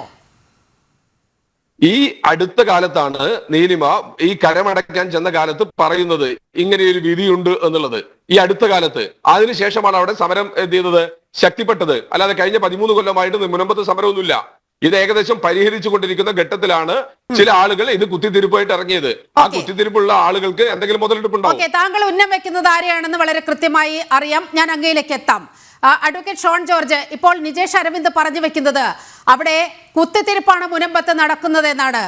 ഈ മുനമ്പം ജനതയെ ഇങ്ങനെ കുത്തിത്തിരിപ്പിച്ച് ഇങ്ങനെ വലിയ സംഘർഷത്തിലേക്കൊക്കെ വിടാമോ BJP എന്നാണ് നിജേഷ് അരവിന്ദ് ചോദിക്കുന്നത്. അങ്ങനെ മുനമ്പത്തെ പ്രശ്നം ഈ വഖഫുമായി ബന്ധപ്പെട്ടത് അല്ല എന്നുള്ള നിലപാടിൽ തന്നെ കോൺഗ്രസ് അന്നും ഇന്നും ഉറച്ചു നിൽക്കുകയാണ്. KCBCയുടെ നിലപാടൊക്കെ അവജ്ഞയോടെ തള്ളിക്കളയുന്ന ഒരു സമീപനം കോൺഗ്രസിന്റെ ഭാഗത്തു നിന്നും ഉണ്ടാകുമ്പോൾ മുനമ്പം ജനതയ്ക്ക് വേണ്ടി താങ്കൾക്ക് എന്താണ് ഈ ഘട്ടത്തിൽ പറയാനുള്ളത്? ഞാൻ ആദ്യം തന്നെ പറയട്ടെ, അവിടെ BJP ചെയ്ത് കുത്തിത്തിരിപ്പാണെങ്കിൽ ഞാനാണ് ഏറ്റവും വലിയ കുത്തിത്തിരിപ്പുകാരൻ എന്നുള്ള കാര്യത്തിൽ സംശയമില്ല. ഞാനാണ് അവിടെ ചെന്നതും പാർട്ടിക്ക് വേണ്ടി അവിടെ പോയതും ഒക്കെ. ഞാൻ നിജേഷിനോട് പറഞ്ഞത് അദ്ദേഹത്തിന്റെ സ്റ്റാൻഡ് പറഞ്ഞു. തീർച്ചയായിട്ടും അദ്ദേഹത്തിന് ഈ വിഷയത്തിന്റെ ചരിത്രത്തെക്കുറിച്ച് എന്താണ് അദ്ദേഹം മനഃപൂർവ്വം അത് മറയ്ക്കുന്നതാണോ അതോ അറിയാൻ മേലാഞ്ഞിട്ടാണോ എന്ന് എനിക്കറിയില്ല. ഈ നിസാർ കമ്മിറ്റി റിപ്പോർട്ട് വന്നതിന് ശേഷം പ്രത്യേകിച്ച് ദേശീയ തലത്തിൽ വന്ന അഖിലേന്ത്യാ തലത്തിലുള്ള കമ്മീഷന്റെ അടിസ്ഥാനത്തിലാണ് സംസ്ഥാന സർക്കാരും നിസാർ കമ്മിറ്റിയെ നിയമിക്കുന്നത്. നിസാർ കമ്മിറ്റി റിപ്പോർട്ട് വന്നതിന് ശേഷം UDFന്റെ ഒരു ഗവൺമെന്റ് പാസ് ചെയ്തു പോയി. ഉമ്മൻചാണ്ടി സാർ 2011 മുതൽ 16 വരെയുള്ള കാലഘട്ടങ്ങളിൽ ഉമ്മൻചാണ്ടി സാറ് മുഖ്യമന്ത്രിയായിരുന്നു. പുള്ളി അതിബുദ്ധിമാനായ ഒരു രാഷ്ട്രീയക്കാരനായതുകൊണ്ട് തന്നെ പുള്ളി അതിനകത്ത് തൊട്ടില്ല എന്നുള്ളതാണ് യാഥാർത്ഥ്യം. കാരണം അത് തൊട്ടാൽ അത് ഏതെങ്കിലും ഒരു വിഭാഗത്തെ പിണക്കേണ്ട സാഹചര്യം ഉണ്ടാകുന്ന അദ്ദേഹത്തിന് ബോധ്യമുണ്ടായിരുന്നു. പക്ഷെ ഇവിടെ നമ്മൾ ചർച്ച ചെയ്യപ്പെടുന്ന വിഷയം എന്തുകൊണ്ട് ഈ വഖഫ് ഭേദഗതിയെ ക്രൈസ്തവ സഭ പിന്തുണയ്ക്കുന്നു. കഴിഞ്ഞ ദിവസം നടന്ന ഇപ്പൊ തുടക്കം മുതലേ ഇപ്പൊ ഞാൻ പറയാം, മുനമ്പത്ത് തന്നെ പല അഭിപ്രായമുള്ള മുനമ്പം സമരസമിതി എന്ന് പറയുന്നത് BJPയുടെ സമരസമിതി അല്ല. മുനമ്പം സമരസമിതിയിൽ അതിനകത്ത് ഏറ്റവും കൂടുതലുള്ളത് കോൺഗ്രസിന്റെ ഭാരവാഹികളായ ആളുകളാണ്. അതിനുശേഷം CPMകാരാണ്. BJP എന്ന് പറയാൻ അല്ലെങ്കിൽ BJPയുടെ അനുഭാവമുള്ള കുറച്ച് ആളുകളൊക്കെ ഉണ്ടാകാം, പക്ഷെ അല്ലാതെ BJPയുടെ ഒരു ഭാരവാഹി പോലും ആ മുനമ്പം സമരസമിതി ഇല്ല. പക്ഷെ വിഷയാധിഷ്ഠിതമായി BJPയുടെ നിലപാടിനെ ഇന്ന് അവർ പിന്തുണയ്ക്കുന്നു എന്നുള്ള കാര്യത്തിൽ സംശയമൊന്നുമില്ല. പക്ഷെ ഞാൻ പറയട്ടെ, അങ്ങനെ ഇരുന്ന ഈ സമയത്ത് ഏറ്റവും അവസാനം ഞാൻ തുടക്കം മുതലേ ഞങ്ങൾ പറയുന്നു വഖഫ് ഭേദഗതിയിലൂടെ അല്ലാതെ ഇതിന് പരിഹാരം ഉണ്ടാകില്ല. അപ്പൊ അതിനുശേഷമാണ് ഇവിടെ നമ്മുടെ മുനമ്പം വഖഫ് സംരക്ഷണ സമിതി കേസുമായി ഹൈക്കോടതിയെ സമീപിക്കുന്നത്. അപ്പോ ബഹുമാനപ്പെട്ട അങ്ങയുടെ നേതാവ് കൂടിയ VD സതീശൻ അവിടെ വന്ന് പറഞ്ഞത് 10 മിനിറ്റ് കൊണ്ട് ഗവൺമെന്റ് പരിഹരിക്കാൻ കഴിയുന്ന വിഷയമാണ് എന്ന് പറഞ്ഞു. എന്തുകൊണ്ടാണോ അദ്ദേഹം പറഞ്ഞുകൊണ്ടാണോ അല്ലാതെയാണോ അത് മുഖവിലയ്ക്ക് എടുത്തുകൊണ്ട് ഒരു കമ്മീഷനെ CN രാമേന്ദ്രൻ കമ്മീഷനെ സംസ്ഥാന സർക്കാർ നിയമിക്കുന്നു. അദ്ദേഹം CN രാമേന്ദ്രൻ കമ്മീഷന്റെ ടേംസ് ഓഫ് റെഫറൻസ് തന്നെ പ്രത്യേകം എടുത്തു പറഞ്ഞൊരു കാര്യം, ഈ വിഷയം എങ്ങനെ പരിഹരിക്കാം എന്നുള്ള നിർദ്ദേശങ്ങൾ ഹാജരാക്കാനെന്നുള്ള ടേംസ് ഓഫ് റെഫറൻസിൽ മുഖ്യമായി പറഞ്ഞിട്ടുള്ളായിരുന്നു. അപ്പോൾ അതിനെതിരെയാണ് ഇവിടെ വഖഫ് സംരക്ഷണ സമിതി, പഴയ PFIയുടെ നേതാക്കന്മാർ ഉൾപ്പെടുന്ന വഖഫ് സംരക്ഷണ സമിതി ഈ കമ്മീഷനെ അസാധുവാക്കണമെന്ന് ആവശ്യപ്പെട്ടുകൊണ്ട് കേരള ഹൈക്കോടതി സമീപിച്ചു. നിങ്ങൾക്ക് എല്ലാവർക്കും അറിയാവുന്ന കാര്യമാണ്. അതിന് ഏറെക്കുറെ 10-15 ദിവസങ്ങൾക്ക് മുമ്പ് ആ കോടതി വിധി വന്നപ്പോൾ ആ കോടതി വിധിയിൽ കോടതി വിധി വന്നപ്പം കമ്മീഷനെ അസാധുവാക്കി അല്ലെങ്കിൽ കമ്മീഷന്റെ പ്രവർത്തനം അസാധുവാക്കി എന്ന് പറഞ്ഞുകൊണ്ടാണ് അത് വാർത്തകൾ കൊട്ടിക്കൊഴിച്ചെങ്കിലും ആ കേസ് കൊടുത്തത് മുനമ്പം സംരക്ഷണ സമിതിയല്ല, വഖഫ് സംരക്ഷണ സമിതി ആയിരുന്നു എന്നുള്ള കാര്യം ഇവിടെ പലരും മറന്നുപോയി. അപ്പൊ ഈ വഖഫ് സംരക്ഷണ സമിതിയുടെ ആ ഉത്തരവിൽ എടുത്തു പറയുന്ന ഒരു കാര്യം, ഇപ്പോൾ നിലവിലുള്ള നിയമപ്രകാരം ആ വസ്തു അതിന്റെ പൂർണ്ണ അധികാരം വഖഫ് ബോർഡിന് തന്നെയാണ്. 2, ആ വസ്തുവിന്മേൽ തീരുമാനമെടുക്കാനുള്ള അന്തിമ അധികാരം ഒരു കമ്മീഷനുമല്ല, അവിടെ വഖഫ് ട്രിബ്യൂണലിലാണ് എന്ന് വളരെ സ്പെസിഫിക് ആയിട്ട് കേരള ഹൈക്കോടതി പറഞ്ഞതിന് ശേഷമാണ് ഒരു പരിധിവരെ മുനമ്പത്തുള്ള പല ആളുകൾക്ക് പോലും ഇത് വഖഫ് ഭേദഗതിയിലൂടെ ഇതിന് പരിഹാരം കാണാൻ കഴിയുമെന്ന് എല്ലാവർക്കും ബോധ്യപ്പെട്ടത്. ആ ബോധ്യത്തിന്റെ അടിസ്ഥാനത്തിൽ തന്നെയാണ് KCBC ഇന്നലെ അത്തരത്തിലുള്ള സ്റ്റേറ്റ്മെന്റ്. KCBC ഇവിടെ ഇപ്പൊ എല്ലാവരും സംസാരിക്കുന്നത് ഈ വഖഫ് ഭേദഗതി ബില്ലെന്ന് പറയുമ്പോൾ ഈ വഖഫിന്റെ കയ്യിലിരിക്കുന്ന സ്വത്തെല്ലാം ഇത് പിടിച്ചെടുത്ത് ഇവിടുത്തെ ഹിന്ദുക്കൾക്കോ ഇവിടുത്തെ ക്രിസ്ത്യാനികൾക്കോ ഇതര വിഭാഗങ്ങൾക്കോ അല്ല ഞങ്ങൾ BJPക്കാർക്കോ എല്ലാം വീതം വെച്ച് കൊടുക്കുന്ന എന്തെങ്കിലും ക്ലോസ് ആ വഖഫ് ഭേദഗതിക്കകത്തില്ല. ആ വഖഫ് ഭേദഗതിക്കകത്തുള്ളത് ഇവിടെ ഭരണഘടനയ്ക്ക് മുകളിൽ നിൽക്കുന്ന, ഞാൻ വളരെ സിമ്പിൾ ആയിട്ടൊരു കാര്യം പറയാം, സെക്ഷൻ 40യുടെ കാര്യം ഇവിടെ ചർച്ച ചെയ്യപ്പെട്ടിട്ടുണ്ട്. അതിനപ്പുറത്തേക്ക് അഡ്വേഴ്സ് പൊസഷൻ, കൈവശ അവകാശം, ആ കൈവശ അവകാശം ഇന്ത്യൻ ഭരണഘടനയിൽ ഭരണഘടനാ പ്രകാരം ഒരു മനുഷ്യന്റെ സിവിൽ റൈറ്റ് ആയ കൈവശ അവകാശം പോലും വഖഫ് ഭേദഗതിയിലൂടെ എടുത്തു കളഞ്ഞിരിക്കുന്നു. അതായത് വഖഫ് സ്ഥലങ്ങൾക്ക്, വഖഫ് ക്ലെയിം ഉള്ള സ്ഥലങ്ങൾക്ക് അഡ്വേഴ്സ് പൊസഷൻ, അതായത് കൈവശം അവകാശം ഇല്ല. അതില്ല എന്ന് പറയുമ്പോൾ ഇപ്പൊ ഞാനൊരു കാര്യം പറയട്ടെ, 1902 ഏറെക്കുറെ 123 വർഷം മുമ്പ് ഈ പറയുന്ന ആളുകളുടെ മുൻഗാമികൾ അവിടെ ഉണ്ടായിരുന്നു. അവിടെ ജനിച്ച് വളർന്ന 3ാമത്തെ തലമുറയാണ് അവിടെ താമസിക്കുന്നത്. എന്തു തന്നെ ആയിക്കോട്ടെ, ജനിച്ച ഭൂമിയിൽ നിന്നും ഇറക്കി വിടുന്ന സാഹചര്യം 67 മുതൽ 85 വരെയുള്ള കാലഘട്ടങ്ങളിൽ ഉണ്ടായപ്പോൾ 85-ന് ശേഷം അവർക്കെതിരെ ഇന്നത്തെ സാഹചര്യത്തെ പോലെ തന്നെ അവർക്കെതിരെ ഈ വസ്തുവിൽ ഉടമസ്ഥാവകാശം ഫാറൂഖ് കോളേജിനാന്ന് പറഞ്ഞപ്പോൾ ആ ഫാറൂഖ് കോളേജിന്റെ കയ്യിൽ നിന്നും വില കൊടുത്ത് വാങ്ങിയ വസ്തുവോടത്തോളം ഒരു മനുഷ്യന്റെ ഗതികേട്, ജനിച്ച മണ്ണിൽ ഞങ്ങൾക്ക് അവകാശമുള്ള മണ്ണ് വിലയ്ക്ക് വാങ്ങിയതിന് ശേഷം വീണ്ടും ഇറങ്ങി പോകേണ്ട ഗതികേടിലാണ് മുനമ്പം ജനത നിൽക്കുന്നത്. അങ്ങനെ ഒരു ജനതയെ എങ്ങനെ ഒരു പ്രീണനത്തിന്റെ പേരിൽ അല്ലെങ്കിൽ കുറച്ച് വോട്ടുകളുടെ പേരിൽ അങ്ങനെ ഒരു ജനതയെ കുടിയിറക്കാൻ, അതിന് കൂട്ടുനിൽക്കാൻ, ഇത് ഒരു കാര്യം വ്യക്തമായ, നമുക്ക് എല്ലാവർക്കും വ്യക്തമായ ഒരു കാര്യമുണ്ട്, വഖഫ് ഭേദഗതിയിലൂടെ അല്ലാതെ മുനമ്പം ജനതയ്ക്ക് ഒരിക്കലും പരിഹാരം കിട്ടില്ല. ഇപ്പൊ നിങ്ങൾ സൂചിപ്പിച്ച പോലെ, ഇപ്പൊ കോൺഗ്രസിന്റെ പ്രതിനിധി ഇവിടെ സൂചിപ്പിച്ച പോലെ ഇത് വളരെ നിസ്സാരമായിട്ട് ഗവൺമെന്റ് പരിഹരിക്കാം. ഈ പരിഹരിച്ചു കഴിഞ്ഞു വെച്ചോ, ഈ ആക്ട് ഇതേപോലെ നിൽക്കുകയാണ്. ഞാൻ ഉറപ്പിച്ചു പറയുന്നു, ഒരു 10 വർഷം വേണ്ട, ഈ പരിഹരിച്ചു കഴിഞ്ഞ് ഒരു മാസം കഴിഞ്ഞ് വെള്ള പേപ്പറിൽ ഒരു വ്യക്തി പരാതി കൊടുത്താൽ വീണ്ടും ഇത് വഖഫ് ബോർഡിന് ഈ വസ്തു ഏറ്റെടുക്കാൻ കഴിയുന്ന സാഹചര്യം ഉണ്ടാവും. കാരണം നിയമം മൂലം നഷ്ടപ്പെട്ട ഒരു കാര്യത്തെ അത് നിയമത്തിലൂടെ മാത്രമേ അതിന് പരിഹാരം കാണാൻ കഴിയൂ. അങ്ങനെ കഴിയൂ എന്നുള്ള ബോധ്യത്തിന്റെ അടിസ്ഥാനത്തിൽ, അല്ലെങ്കിൽ ഇവിടുത്തെ ക്രൈസ്തവ സമൂഹത്തിന്, അല്ലെങ്കിൽ ഇവിടുത്തെ ക്രൈസ്തവ സഭയ്ക്ക് ഏതെങ്കിലും തരത്തില് ഇവിടുത്തെ മുസ്ലിം സമുദായത്തോട് വിരോധമൊന്നുമില്ലല്ലോ. അല്ലെങ്കിൽ വഖഫ് ബോർഡിനോട് എന്താ വിരോധം? അപ്പം ഭേദഗതിയിലൂടെ മാത്രമേ ഇത് പരിഹരിക്കാൻ കഴിയൂ എന്ന് പറഞ്ഞപ്പോൾ അതിനോടൊപ്പം നിന്നുകൊണ്ട്, അതിനെ വർഗീയപരമായി ചിന്തിക്കാതെ അതിനോടൊപ്പം നിന്നുകൊണ്ട്, അതിനകത്ത് വേറൊരു കാര്യം കൂടെ പറയട്ടെ, വഖഫ് ഭേദഗതി നിയമത്തെ അപ്പാടെ പിന്തുണയ്ക്കാനല്ല KCBC ആവശ്യപ്പെട്ടിട്ടുള്ളത്. വഖഫ് ഭേദഗതി നിയമത്തിൽ ഭരണഘടനയ്ക്ക് വിരുദ്ധമായ അപകടകരമായ ക്ലോസുകൾ നീക്കം ചെയ്യാൻ ഈ ഭേദഗതി നിയമത്തെ പൂർണ്ണമായും എതിർക്കരുത്. അപ്പോൾ ഞാൻ പറയുക, നിങ്ങളും ഇടതുപക്ഷ ജനാധിപത്യ മുന്നണിയും കോൺഗ്രസും കൂടെ ഒരുമിച്ച് ഇവിടെ ഒരു സംയുക്ത പ്രമേയം കേരളത്തിന്റെ നിയമസഭയിൽ അവതരിപ്പിക്കുന്ന സാഹചര്യം ഉണ്ടായി. ആ പ്രമേയം അവതരിപ്പിക്കുന്നതിന് മുമ്പ് ആ വഖഫ് ഭേദഗതി ബില്ല് ഒന്ന് തുറന്നു വായിക്കാൻ മേലായിരുന്നോ? അതൊന്ന് തുറന്നു വായിച്ചിട്ട് അതിനകത്ത് ഓരോ ക്ലോസുകൾ ഏതാണ് ഗുണമുള്ളത്, അല്ലെങ്കിൽ ഏതാണ് തെറ്റ്, എല്ലാവരും ശരി, അല്ലെങ്കിൽ ഇന്നത് ഞങ്ങൾ അനുകൂലിക്കുന്നു, ഇന്നത് ഞങ്ങൾ തെറ്റാണെന്ന് പറയാം. ഇങ്ങനെയൊന്ന് ചർച്ച ചെയ്യാൻ പോലും തയ്യാറാകാതെ ഈ വഖഫ് ഭേദഗതി നിയമത്തെ അപ്പാടെ എതിർത്തില്ലെങ്കിൽ ഇവിടെയുള്ള ഒരു ന്യൂനപക്ഷ വോട്ടുകൾ എന്ന ഭയത്തിൽ കോൺഗ്രസ് എടുക്കുന്ന ഈ നിലപാട് ആത്മഹത്യാപരമാണ്. കോൺഗ്രസ് എന്തുകൊണ്ട് ഞാൻ തിരികെ എത്താം. നിജേഷ് അരവിന്ദ്, ഇതാണ് ഈ പ്രതിസന്ധി എന്ന് പറയുന്നത്. ഹൈക്കോടതി പറയുന്നു ഇങ്ങനെ മാത്രമേ പരിഹരിക്കാൻ കഴിയുകയുള്ളൂ. അതുകൊണ്ടാണ് കർദിനാൾ ബസേലിയോസ് ക്ലിമ്മീസ് കാതോലിക്ക ബാവയെ അടക്കം KCBC പ്രസിഡന്റ് അടക്കം ഒപ്പുവെച്ചുകൊണ്ട് ഇത്തരത്തിലൊരു പ്രസ്താവന പുറത്തിറക്കിയത്. മുൻപത്തെ ജനങ്ങളുടെ ന്യായമായ അവകാശങ്ങൾക്കായി വോട്ട് ചെയ്യണം എന്ന് KCBC ആവശ്യപ്പെടുമ്പോൾ അതിൽ എങ്ങനെയാണ് രാഷ്ട്രീയം കാണാനാകുക? നിങ്ങൾക്ക് 18 MP-മാർ നിൽക്കുകയാണ്. ഈ 18 MP-മാർക്ക് ഈ വഖഫ് ഭേദഗതി ബില്ലിന് അനുകൂലമായി വോട്ട് ചെയ്തുകൂടെ എന്നാണ് KCBC ചോദിക്കുന്നത്. ഇല്ല, KCBC പറയുന്നതിനനുസരിച്ച് ഞങ്ങൾക്ക് രാഷ്ട്രീയ നിലപാടെടുക്കാൻ പറ്റുമോ നിലുമ? ഞങ്ങൾ ഈ വഖഫ് ബില്ലിലെ 45 ഭേദഗതികളിൽ ഞങ്ങൾക്ക് എതിർപ്പുള്ള ഭേദഗതികളെ പറ്റി JPC-ക്ക് അകത്ത് പറയാൻ ഞങ്ങൾ ശ്രമിച്ചു. JPC-ക്ക് അകത്ത് പറയാൻ ശ്രമിച്ച സമയത്ത് തന്നെ ഏകപക്ഷീയമായി അത് അവതരിപ്പിക്കാനുള്ള ശ്രമമാണ് ഗവൺമെന്റ് നടന്നത്. ഈ വഖഫ് ബില്ല് 1950-കൾ മുതൽ ഇങ്ങോട്ട് പലതവണ ഭേദഗതിക്ക് വിധേയമായതാണ്. പലതവണ അതൊരു സാധാരണ പ്രോസസ്സാണ്. ആ പ്രോസസ്സിൽ ആവശ്യാനുസരണമുള്ള മാറ്റങ്ങൾ വരുത്താം. അതിനാരെങ്കിലും എതിരുണ്ടോ? പക്ഷെ അതിനൊരു ഭേദഗതി വരുന്ന സമയത്ത് സംയുക്ത പാർലമെന്ററി സമിതിയിലേക്ക് 93-ൽ അത് സംയുക്ത പാർലമെന്ററി സമിതിക്ക് മുമ്പിൽ എന്തോ ഇതേ കത്ത് പാണക്കാട്ട് കോൺഗ്രസ് എടുക്കുക. പാണക്കാട്ട് നിന്ന് കത്ത് വന്നാൽ അത് ഞങ്ങളുടെ രാഷ്ട്രീയ മുന്നണിയാണ് മിസ്റ്റർ പീറ്റർ. ഞങ്ങളെ രാഷ്ട്രീയ മുന്നണിയാണ്. കോൺഗ്രസിന് പാണക്കാട്ട് നിന്ന് കത്ത് വന്നാൽ ഞങ്ങൾ അത് എടുക്കും. ഇനി KCBC കത്ത് വന്നാലും ഞങ്ങളത് ചർച്ച ചെയ്യും. പക്ഷെ അല്ലാതെ ഈ കെവിൻ പീറ്റർ കാസ പറയുന്നത് പോലെ എന്തായാലും നിലപാടെടുക്കാൻ തൽക്കാലം ഞങ്ങൾ തയ്യാറല്ല. ക്രൈസ്തവ സമൂഹത്തിന്റെ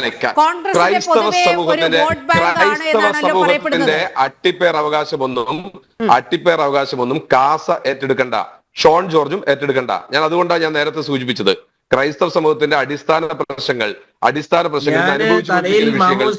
ഇന്ത്യ രാജ്യത്ത്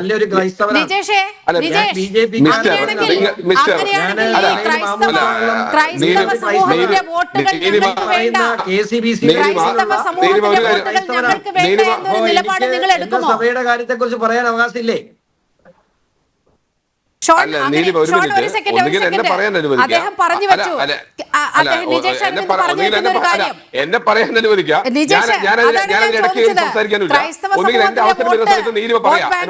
അനുകൂലമായി എപ്പോഴും കിട്ടുന്നു എന്നാണല്ലോ പറയുന്നത്.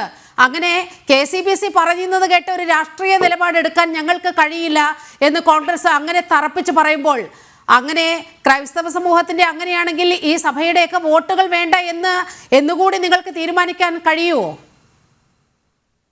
കൃത്യമായി പറയാം, KCBC ഒരു കത്ത് കോൺഗ്രസിന് തന്നാൽ ഞങ്ങൾ അത് ചർച്ച ചെയ്യും. ആവശ്യമുള്ളത് തള്ളേണ്ടത് തള്ളും, കൊള്ളേണ്ടത് കൊള്ളും. ഒരു സംശയവും വേണ്ട.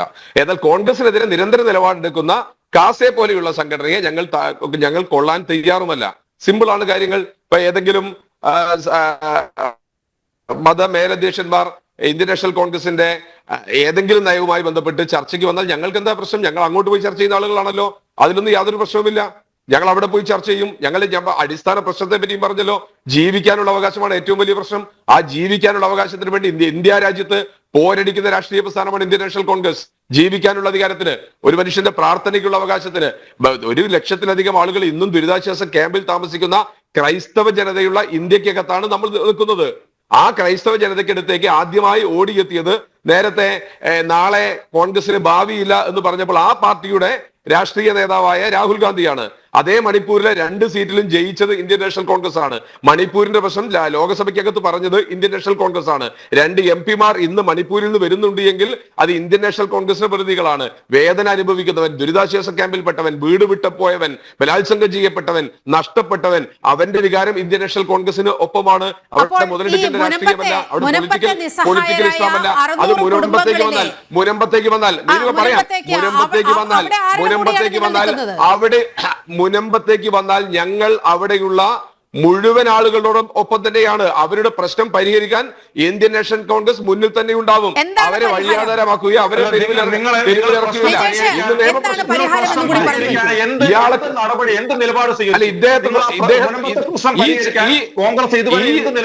കാസക്കാരൻ പറയുമ്പോ ഞാൻ മിണ്ടിയിട്ടില്ല. ഇനി കാസ പറയട്ടെ, അതിനുശേഷം ഞാൻ പറഞ്ഞോളാം.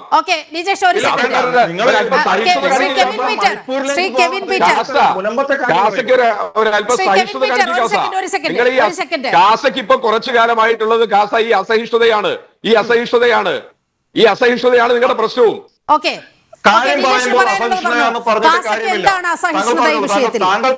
കോൺഗ്രസിനോട് നിങ്ങൾക്ക് എന്താണ് ഇത്ര വലിയ വിരോധം എന്നാണ് നിജേഷ് അരവിന്ദ് ചോദിക്കുന്നത്. എന്നോടാണോ? അതെ. ഇല്ല, കോൺഗ്രസിനോട് അസൂഷണ, കോൺഗ്രസിന്റെ നിലപാടുകളോടാണ്. ആ പാർട്ടിയുടെ ഇപ്പോഴുള്ള പോക്കിൽ സഹതാപം മാത്രമേ ഉള്ളൂ. ഇപ്പോൾ മുനമ്പത്തെ ജനങ്ങൾ ആ സമരം തുടങ്ങിയത് കുത്തിത്തിരിപ്പിന്റെ ഫലമാണെന്ന് കോൺഗ്രസ് പ്രതിനിധി പറയുമ്പോൾ ഇതിൽ കൂടുതൽ എന്തു പറയാനാണ്? ഇവർ മണിപ്പൂരിലെ കാര്യമല്ല, കഴിഞ്ഞ ഒരു 10 വർഷം എടുത്താൽ ക്രൈസ്തവ സമുദായത്തിന്റെ ഏത് വിഷയത്തിലാണ് കോൺഗ്രസ് ക്രൈസ്തവ സമുദായം നീതിക്കൊപ്പം നിന്നിട്ടുള്ളത്? ഈ പറയുന്ന ഹൈബീഡൻ 3500 കിലോമീറ്റർ അകലുള്ള മണിപ്പൂർ സന്ദർശിക്കാൻ പോയല്ലോ. ഈ മുനമ്പം എത്ര ദിവസം കഴിഞ്ഞിട്ടാണ് അദ്ദേഹം അവിടെ സന്ദർശിച്ചത്? അത് VD സതീശനെയും പരിവാരങ്ങളെയും കൈയടിക്കാനും ജയ് വിളിക്കാനും പരിവാരങ്ങളുമായിട്ടല്ലാതെ ഒറ്റയ്ക്ക് അദ്ദേഹം മുനമ്പം സന്ദർശിച്ചോ? ഇല്ലല്ലോ. ഡീൻ കുര്യാക്കോസ് പോയല്ലോ ഹൈബീഡിനൊപ്പം മണിപ്പൂർ സന്ദർശിക്കാൻ. അമൽ ജ്യോതി കോളേജ് അടിച്ചു തകർപ്പോൾ അദ്ദേഹത്തിന്റെ വീട്ടിൽ നിന്നും 150 കിലോമീറ്റർ അകലെയുള്ള അമൽ ജ്യോതി കോളേജ് അടിച്ചു തകർപ്പോൾ പൂഞ്ഞാറിൽ വൈദികൻ ആക്രമിച്ചപ്പോൾ ഈ ഡീൻ കുര്യാക്കോസ് പോയായിരുന്നോ? ഇല്ലല്ലോ, പോയില്ലല്ലോ. ഇതൊക്കെ നാടകമാണെന്ന് ഞങ്ങൾക്ക് നന്നായി അറിയാം. നിങ്ങളുടെ നിലപാടാണ് നിങ്ങൾ പറഞ്ഞത്. മുനമ്പത്തെ ജനത നീതിക്ക് വേണ്ടി അവിടെ ആ പള്ളിമുറ്റത്ത് സമരം ചെയ്യുന്നത് കുത്തിത്തിരിപ്പിന്റെ ഫലമാണെന്ന് നിങ്ങൾ പറയുമ്പോൾ നിങ്ങളുടെ നിലപാട് വളരെ സുവ്യക്തമാണ്. നിങ്ങൾ ആർക്കൊപ്പമാണെന്ന് വ്യക്തമാണ്. അല്ലാതെ കാസ കാര്യങ്ങൾ പറയുമ്പോൾ പറയരുത്. ഡോക്ടർ ആരിഫ് ഹുസൈൻ, ഈ വിഷയത്തിലും വളരെ ഈ KCBCയുടെ നിലപാടടക്കം തള്ളിക്കളയുന്ന ഒരു അവസ്ഥയിലേക്ക് കോൺഗ്രസ് എത്തിപ്പെട്ടിട്ടുണ്ടെങ്കിൽ അതിന്റെ കൃത്യമായ കാരണം നമ്മൾ വേറെ എങ്ങും അന്വേഷിച്ചു പോകണ്ട. വടകരയിലെയും പാലക്കാട്ടെയും ആ തെരഞ്ഞെടുപ്പ് ഫലം മാത്രം നോക്കിയാൽ മതി. എന്താണ് കോൺഗ്രസിനെ UDFനെ വിഴുങ്ങിയിരിക്കുന്ന ആ വലിയ ആ വൈതാളിക രൂപം പൂണ്ട ഘടകം ഏതാണ് എന്നത് വടകരയും പാലക്കാടും മാത്രം നോക്കിയാൽ മതിയാകില്ലേ? അല്ല, അതിപ്പോ ഇദ്ദേഹം ഇവിടെ സൂചിപ്പിച്ചു കഴിഞ്ഞല്ലോ. നമുക്ക് KCBCയുടെ ആൾക്കാർ പറഞ്ഞാലൊന്നും കേൾക്കാൻ കഴിയില്ല. ഞങ്ങൾ കേൾക്കണമെന്നുണ്ടെങ്കിൽ പാണക്കാടെന്നോ അല്ലെങ്കിൽ നമ്മൾ മുസ്ലിം ലീഗിന്റെ ആരെങ്കിലുമൊക്കെ പറയണം എന്നുകൂടി വേണം ഇവിടെ പറഞ്ഞു വെച്ചത്. അതിൽ നിന്ന് തന്നെ കാര്യം വ്യക്തമാണ്. പിന്നെ ഇപ്പൊ നമ്മൾ അതിനെക്കുറിച്ച് കൂടുതൽ ചോദിക്കണതിൽ അർത്ഥമൊന്നുമില്ല. കോൺഗ്രസിന്റെ ഒരു അവസ്ഥ നമ്മൾ മനസ്സിലാക്കണം എന്നാണ് എൻ്റെ ഒരു അഭിപ്രായം. പിന്നെ എനിക്ക് ഇദ്ദേഹത്തോടുള്ള ചോദ്യം, ഇവിടെ ഇദ്ദേഹം പറയണ്ടേ ഒരു തട്ടിപ്പാണ് നടത്തിയത്.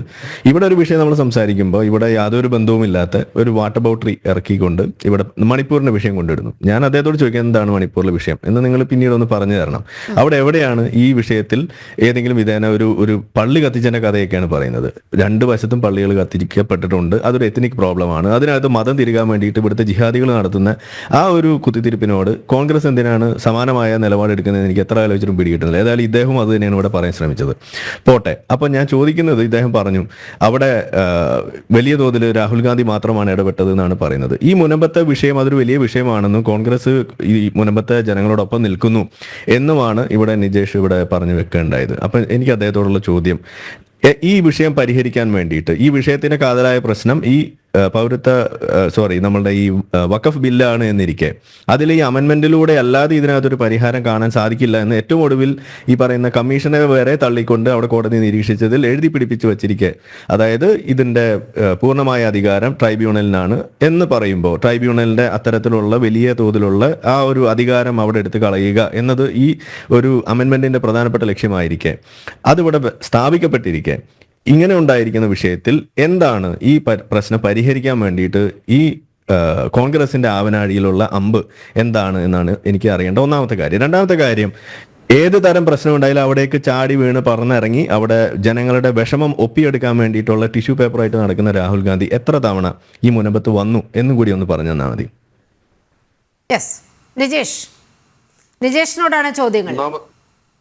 ഒന്നാമത്തെ ചോദ്യം, ഞാൻ അവിടെ നടക്കുന്ന സമരം കുത്തിത്തിരിപ്പ് സമരമാണ് എന്ന് പറഞ്ഞു എന്നാണ് കാസയുടെ പ്രതി പറഞ്ഞത്. ഞാൻ എപ്പോഴാണ് പറഞ്ഞത്? നീതിമ എടുത്തു അല്ല, ഞാൻ പറഞ്ഞു അവിടെയുള്ള കുത്തിത്തിരിപ്പുകാർക്കേ പ്രശ്നമുള്ളൂ എന്നാണ് പറഞ്ഞത്. ഞാൻ അവിടേക്കുള്ള കുത്തിത്തിരിപ്പുകാർക്കേ പ്രശ്നമുള്ളൂ എന്നാണ് പറഞ്ഞത്. ഇങ്ങനെ വാക്കുകളെ വളച്ചൊടിച്ച് എരുതിയിലേക്ക് എണ്ണയൊഴിക്കുന്ന സമീപനമാണ് ഈ കാസയുടെ പ്രതികൾ എടുത്തുകൊണ്ടിരിക്കുന്നത്. ഞാൻ അതിന്റെ ഉദാഹരണം മാത്രം പറഞ്ഞത്. ഞാൻ പറഞ്ഞ അവിടെ പ്രശ്നമുള്ളത് ചില കുത്തിത്തിരിപ്പുകാർക്കാണ് എന്ന് പറയുമ്പോഴേക്കും അവിടുത്തെ സമരം കുത്തിത്തിരിപ്പ് സമരമാണ്, പള്ളിക്ക് ഇല്ല സമരം കുത്തിത്തിരിപ്പ് സമരമാണ് എന്ന് ഈ കാസക്കാരൻ പറയുന്നു. ഇവൻ അതെന്ത് ചെയ്യുന്നു? കട്ട് ചെയ്ത് പ്രചരിപ്പിക്കും. തെറ്റിദ്ധാരണ ഉണ്ടാക്കാൻ വേണ്ടി ഞങ്ങൾ അവിടെ സമരത്തിലുണ്ട്. നിലിമ, ഇന്ത്യൻ നാഷണൽ കോൺഗ്രസിന്റെ എല്ലാ ഘടകങ്ങളും അവിടെ സമരത്തിലുണ്ട്. ഞങ്ങൾ എവിടെ സമരത്തിനെതിരായ നിലപാട് എടുത്തിട്ടുള്ളത്? നിങ്ങൾ ഈ സംസാരം കേട്ടാൽ വിചാരിക്കുമല്ലോ ഇന്ത്യൻ നാഷണൽ കോൺഗ്രസ് സമരത്തിലില്ല എന്ന്. ഇനി പിന്നീട് അദ്ദേഹത്തിന്റെ പ്രയാസം ഹൈബി മണിപ്പൂരിലേക്ക് പോയതാണ്, ഡീൻ കുര്യാക്കോസ് മണിപ്പൂരിലേക്ക് പോയതാണ്. എന്റെ കാസക്കാര, ഇന്ത്യൻ നാഷണൽ കോൺഗ്രസിന്റെ നേതാക്കന്മാർ എവിടെയെങ്കിലും ഇന്ത്യൻ നാഷണൽ കോൺഗ്രസ് നേതാക്കന്മാർ ഇന്ത്യ രാജ്യത്ത് പ്രശ്നമുള്ളിടത്തൊക്കെ പോകും.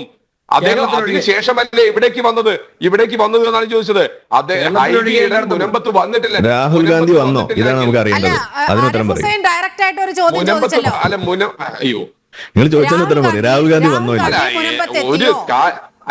രാഹുൽ ഗാന്ധി വന്നോ ഇല്ലേ? അത് പറയൂ. നീലിമ ഒരു കാര്യം ചോദിക്കട്ടെ. ഒരു കാര്യം ചോദിക്കട്ടെ. ഞാൻ കാസയുടെ പ്രതിയുടെ മറുപടി കഴിഞ്ഞ ശേഷം അദ്ദേഹത്തിന്റെ മറുപടിയിലേക്ക് വരുന്നത്. നിങ്ങൾ ഇങ്ങനെ ഒരു തിരക്ക് കാണിച്ചാൽ എന്താ കാര്യം? ഞാൻ കാസയുടെ കാര്യം അദ്ദേഹമാണ് ആദ്യം പറഞ്ഞത്, ശരിയാണല്ലോ. ഞാൻ അദ്ദേഹത്തിന്റെ മറുപടി പറഞ്ഞു തീർന്നിട്ടല്ലേ? നിങ്ങൾക്ക് എവിടെയും പോകാനല്ലോ. 9 മണി വരെ നമ്മൾ ഇവിടെ തന്നെ ഉണ്ടാവില്ലേ സുഹൃത്തെ? ഇവിടെ തന്നെ ഉണ്ടാവില്ലേ? അതുകൊണ്ട് ഈ മറുപടി 5 മിനിറ്റ് കഴിയുമ്പോൾ ഞാൻ ഇറങ്ങും. അതുകൊണ്ടാണ് എനിക്ക് നിങ്ങൾ ഫോൺ നമ്പർ ഞാൻ വിളിച്ചറിയിച്ചേക്കാം. നമ്പർ തന്നെ അത് ഞാൻ വിളിച്ചോളാം. 9072555001 എഴുതിയെടുത്തോളാം. 9072555001 ഒന്ന് വിളിച്ച് പറഞ്ഞാൽ മതി. ആദ്യം സംസാരിച്ച ആളുടെ ഫോൺ നമ്പർ പറയുന്നുണ്ട്, എഴുതിയെടുക്കും. ഫോൺ നമ്പർ പറയുന്നുണ്ട്, എഴുതിയെടുക്കും. ഫോൺ നമ്പർ പറയുന്നു, എഴുതിയെടുക്കും. ഫോൺ നമ്പർ പറയുന്നു, എഴുതിയെടുക്കും. ഒരു ചർച്ചയ്ക്ക് ഇരിക്കാൻ ഫോൺ നമ്പർ പറയുന്നുണ്ട്, എഴുതിയെടുക്കും. 9072555001 അതിലേക്കൊന്ന് വിളിച്ചാൽ നിങ്ങൾക്ക് എടുത്തറിയിച്ചോളാം. ഒരു ചർച്ചയ്ക്ക് നിങ്ങൾ പറയുന്ന സമയത്ത് ചോദ്യം ചോദിച്ചു ചോദിച്ചാൽ ഉത്തരം പറയും. രാഹുൽ ഗാന്ധി വന്നോ ഇല്ലേ? കാത്തു നിൽക്കണം. രാഹുൽ ഗാന്ധി വന്നോ ഇല്ലേ? ഞാൻ ചോദിച്ച ഒരു യെസ് ഓർ നോ പറയൂ. നിങ്ങൾ എന്തിനാ ഇങ്ങനെ വളച്ചു കെട്ടുന്ന കാര്യം പറയൂ. രാഹുൽ ഗാന്ധി വന്നോ ഇല്ലേ? രാഹുൽ ഗാന്ധി വന്നോ ഇല്ലേ? രാഹുൽ ഗാന്ധി എവിടെയാണെങ്കിലും പറഞ്ഞിറങ്ങി ഒപ്പുന്ന ആളാണല്ലോ. എന്തുകൊണ്ട് ഇവിടെ വന്നില്ല? ഇന്ത്യയിലെ പ്രതിപക്ഷ നേതാവ് രാഹുൽ ഗാന്ധി വന്നോ ഇല്ലേ? എത്തുന്ന പ്രശ്നങ്ങളും സ്ഥലങ്ങളും ഉണ്ട്. രാഹുൽ ഗാന്ധി വന്നോ ഇല്ലേ? നിങ്ങൾ ഞാൻ മുഴുവൻ കേൾക്കും മിസ്റ്റർ. രാഹുൽ ഗാന്ധി വന്നോ ഇല്ലേ? നിങ്ങളെ തരികടയൊക്കെ കഴിഞ്ഞു വെക്കും. ചോദിച്ചതിന് ഉത്തരം പറയും. രാഹുൽ ഗാന്ധി വന്നോ ഇല്ലേ? രാഹുൽ ഗാന്ധിയുടെ രാഹുൽ ഗാന്ധി വന്നോ ഇല്ലേ? സമരത്തിലുണ്ട്. അത് നിങ്ങൾക്കറിയില്ല. രാഹുൽ ഗാന്ധി വന്നോ ഇല്ലേ?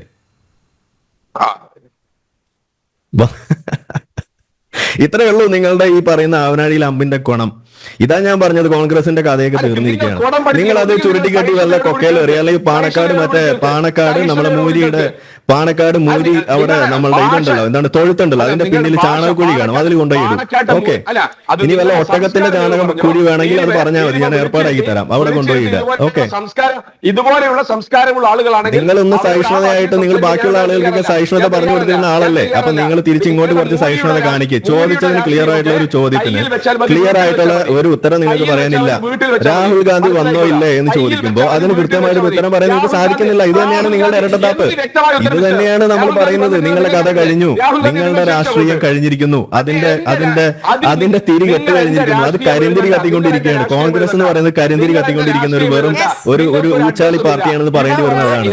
ഓക്കെ, കോൺഗ്രസിന്റെ അല്ല സാറില്ല, പോട്ടെ, മനസ്സിലായി, നിങ്ങളെ വിഷമം നമുക്ക് മനസ്സിലാവും. സാറില്ല, വിഷമം നമുക്ക് മനസ്സിലായി. സാറല്ല, ഞാൻ എന്റെ ഭാഷ ഒരു കാര്യം എന്റെ മറുപടി കേൾക്കാൻ അദ്ദേഹം തയ്യാറുണ്ട് എങ്കിൽ നിങ്ങൾ പറഞ്ഞു രാഹുൽ ഗാന്ധി വന്നില്ല. അതല്ല മണിപ്പൂരിലേക്ക് പോയി എന്ന് നിങ്ങൾ 40 വട്ടം പറയുകയും അതിന്റെ പേരിൽ ബാക്കിയുള്ള ആളെ അളക്കുകയും ചെയ്യുന്ന നിങ്ങളോടാണ് ഞാൻ ചോദിക്കുന്നത്. മുന്നമത്തെ ഈ പ്രശ്നം തുടങ്ങിയിട്ട് ഇത്രയും നാളായിട്ട് ഒരു തവണയെങ്കിലും രാഹുൽ ഗാന്ധി വന്നോ ഇല്ലേ? പറഞ്ഞോട്ടെ, വന്നോ ഇല്ല എന്ന് പറയൂ. നിങ്ങൾക്ക് മണിപ്പൂരിൽ പോയിട്ടുണ്ട്, മുനമ്പത്ത് വന്നിട്ടില്ല, അത്രേ നമുക്ക് അറിയേണ്ടുള്ളൂ. ഇതാണ് നിങ്ങളുടെ കുഴപ്പം. ഇവിടെ വന്ന കളസം കീറും, അത്ര തന്നെ. അല്ല, ഞാൻ ഇനി ഭാഷ മാറ്റി കഴിഞ്ഞാൽ നീലിമ നമ്മുടെ സംസ്കാരത്തിന് അപ്പുറത്തേക്ക് കാര്യങ്ങൾ. കോൺഗ്രസിന്റെ സംസ്കാരം നിങ്ങൾ വിടാൻ പാടില്ല. ഞങ്ങൾക്കല്ലേ സംസ്കാരം ഇല്ലാത്ത ആൾക്കാര്? നിങ്ങൾക്ക് ഭയങ്കരമായ സംസ്കാരമുള്ള ആൾക്കാരല്ലേ? നീലിമ വൃത്തികെട്ട ചർച്ചയ്ക്ക് ദയവേത് വിളിക്കരുത്. നീലിമ വൃത്തികെട്ട ചർച്ചയ്ക്ക് വിളിക്കരുത്. അല്ല, അങ്ങേക്ക് കാസയുടെ പ്രതിനിധിക്ക് മറുപടി പറഞ്ഞോളൂ. ആരിഫ് ഹുസൈൻ അദ്ദേഹം കാസയ്ക്ക് മറുപടി പറയട്ടെ. വളരെ വിനയത്തോട് വളരെ വിനയത്തോടു കൂടി പറയാണ്.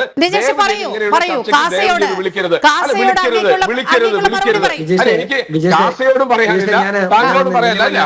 ഞാനൊന്ന് പറഞ്ഞോട്ടെ. നീലിമയുടെ ചർച്ചയ്ക്ക് ആദ്യമായിട്ടല്ല വരുന്നത്. ഇത് ശരിയല്ല, ഇത് ശരിയല്ല. ഇല്ല, ഞാൻ ഇനി പറയുന്നില്ല. പറയാനൊന്നും ഉണ്ടാവില്ല. സത്യത്തിൽ ഇവിടെ മണിപ്പൂർ കൊണ്ടിട്ടത് നിങ്ങളാണ്. മണിപ്പൂരിൽ കൊണ്ടിട്ട ആള് നിങ്ങളാണ്. അപ്പൊ അത് വെച്ച് തിരിച്ച് ചോദ്യം വന്നിരിക്കും. പ്രിയപ്പെട്ട നിജേഷ്, ദയവായി സഹകരിക്കുക. മറുപടി കൊടുത്തു, ആരിഫ് ഹുസൈനും മറുപടി കൊടുത്തു. വഖഫ് ഭേദഗതി ബിൽ പാർലമെന്റിൽ വരുമ്പോൾ, ലോക്സഭയിൽ വരുമ്പോൾ ഇവിടുത്തെ 19 പേർ എന്ത് നിലപാടെടുക്കും എന്ന സജീവമായ ചർച്ചയാണ് നടക്കുന്നത്. അഡ്വക്കേറ്റ് ഷോൺ ജോർജ്, ഇപ്പോൾ ആരിഫ് ഹുസൈൻ ചില കാര്യങ്ങൾ പറഞ്ഞു. നിജേഷ് അരവിന്ദിന് മറുപടി പറയാൻ കഴിയാത്ത ചില ചോദ്യങ്ങൾ കാസയുടെ പ്രതിനിധിയിൽ നിന്നും അതുപോലെ ആരിഫ് ഹുസൈനിൽ നിന്നും ഉണ്ടായി. അത് വളരെ സ്വാഭാവികമാണ്. കോൺഗ്രസ് ഈ ഘട്ടത്തിൽ കടുത്ത പ്രതിരോധത്തിലാണ് എന്ന് നമുക്ക് അറിയാം. അതുകൊണ്ട് തന്നെ നിജേഷ് ഈ ചർച്ചയിൽ തുടരുമോ എന്നുള്ള കാര്യത്തിൽ എനിക്ക് വ്യക്തതയില്ല. ഷോണിന് തുടരാം. ഇവിടെ ആരിഫ് ഹുസൈൻ പറഞ്ഞതിനകത്തെ ഒരു യാഥാർത്ഥ്യം, കേരളത്തിൽ ഒഴികെ ബാക്കി എവിടെ പ്രശ്നം ഉണ്ടായാലും ഇവരെല്ലാം ഉണ്ട്. ഇവിടെ ഗാസയിലെ പ്രശ്നത്തിന്റെ പേരിൽ ഇവിടെ ഇവർക്ക് സമരങ്ങൾ നടത്താം, ഇവിടെ പ്രതിഷേധങ്ങൾ നടത്താം.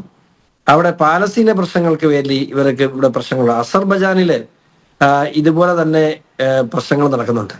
അവിടെ വലിയ കൂട്ടക്കുരി നടക്കുന്നുണ്ട്. അവിടെ ഇവർക്ക് പ്രതിഷേധമില്ല. സിറിയയില് ഇവർക്ക് പ്രതിഷേധമില്ല. മണിപ്പൂർ ഇവർക്ക് പ്രതിഷേധമുണ്ട്.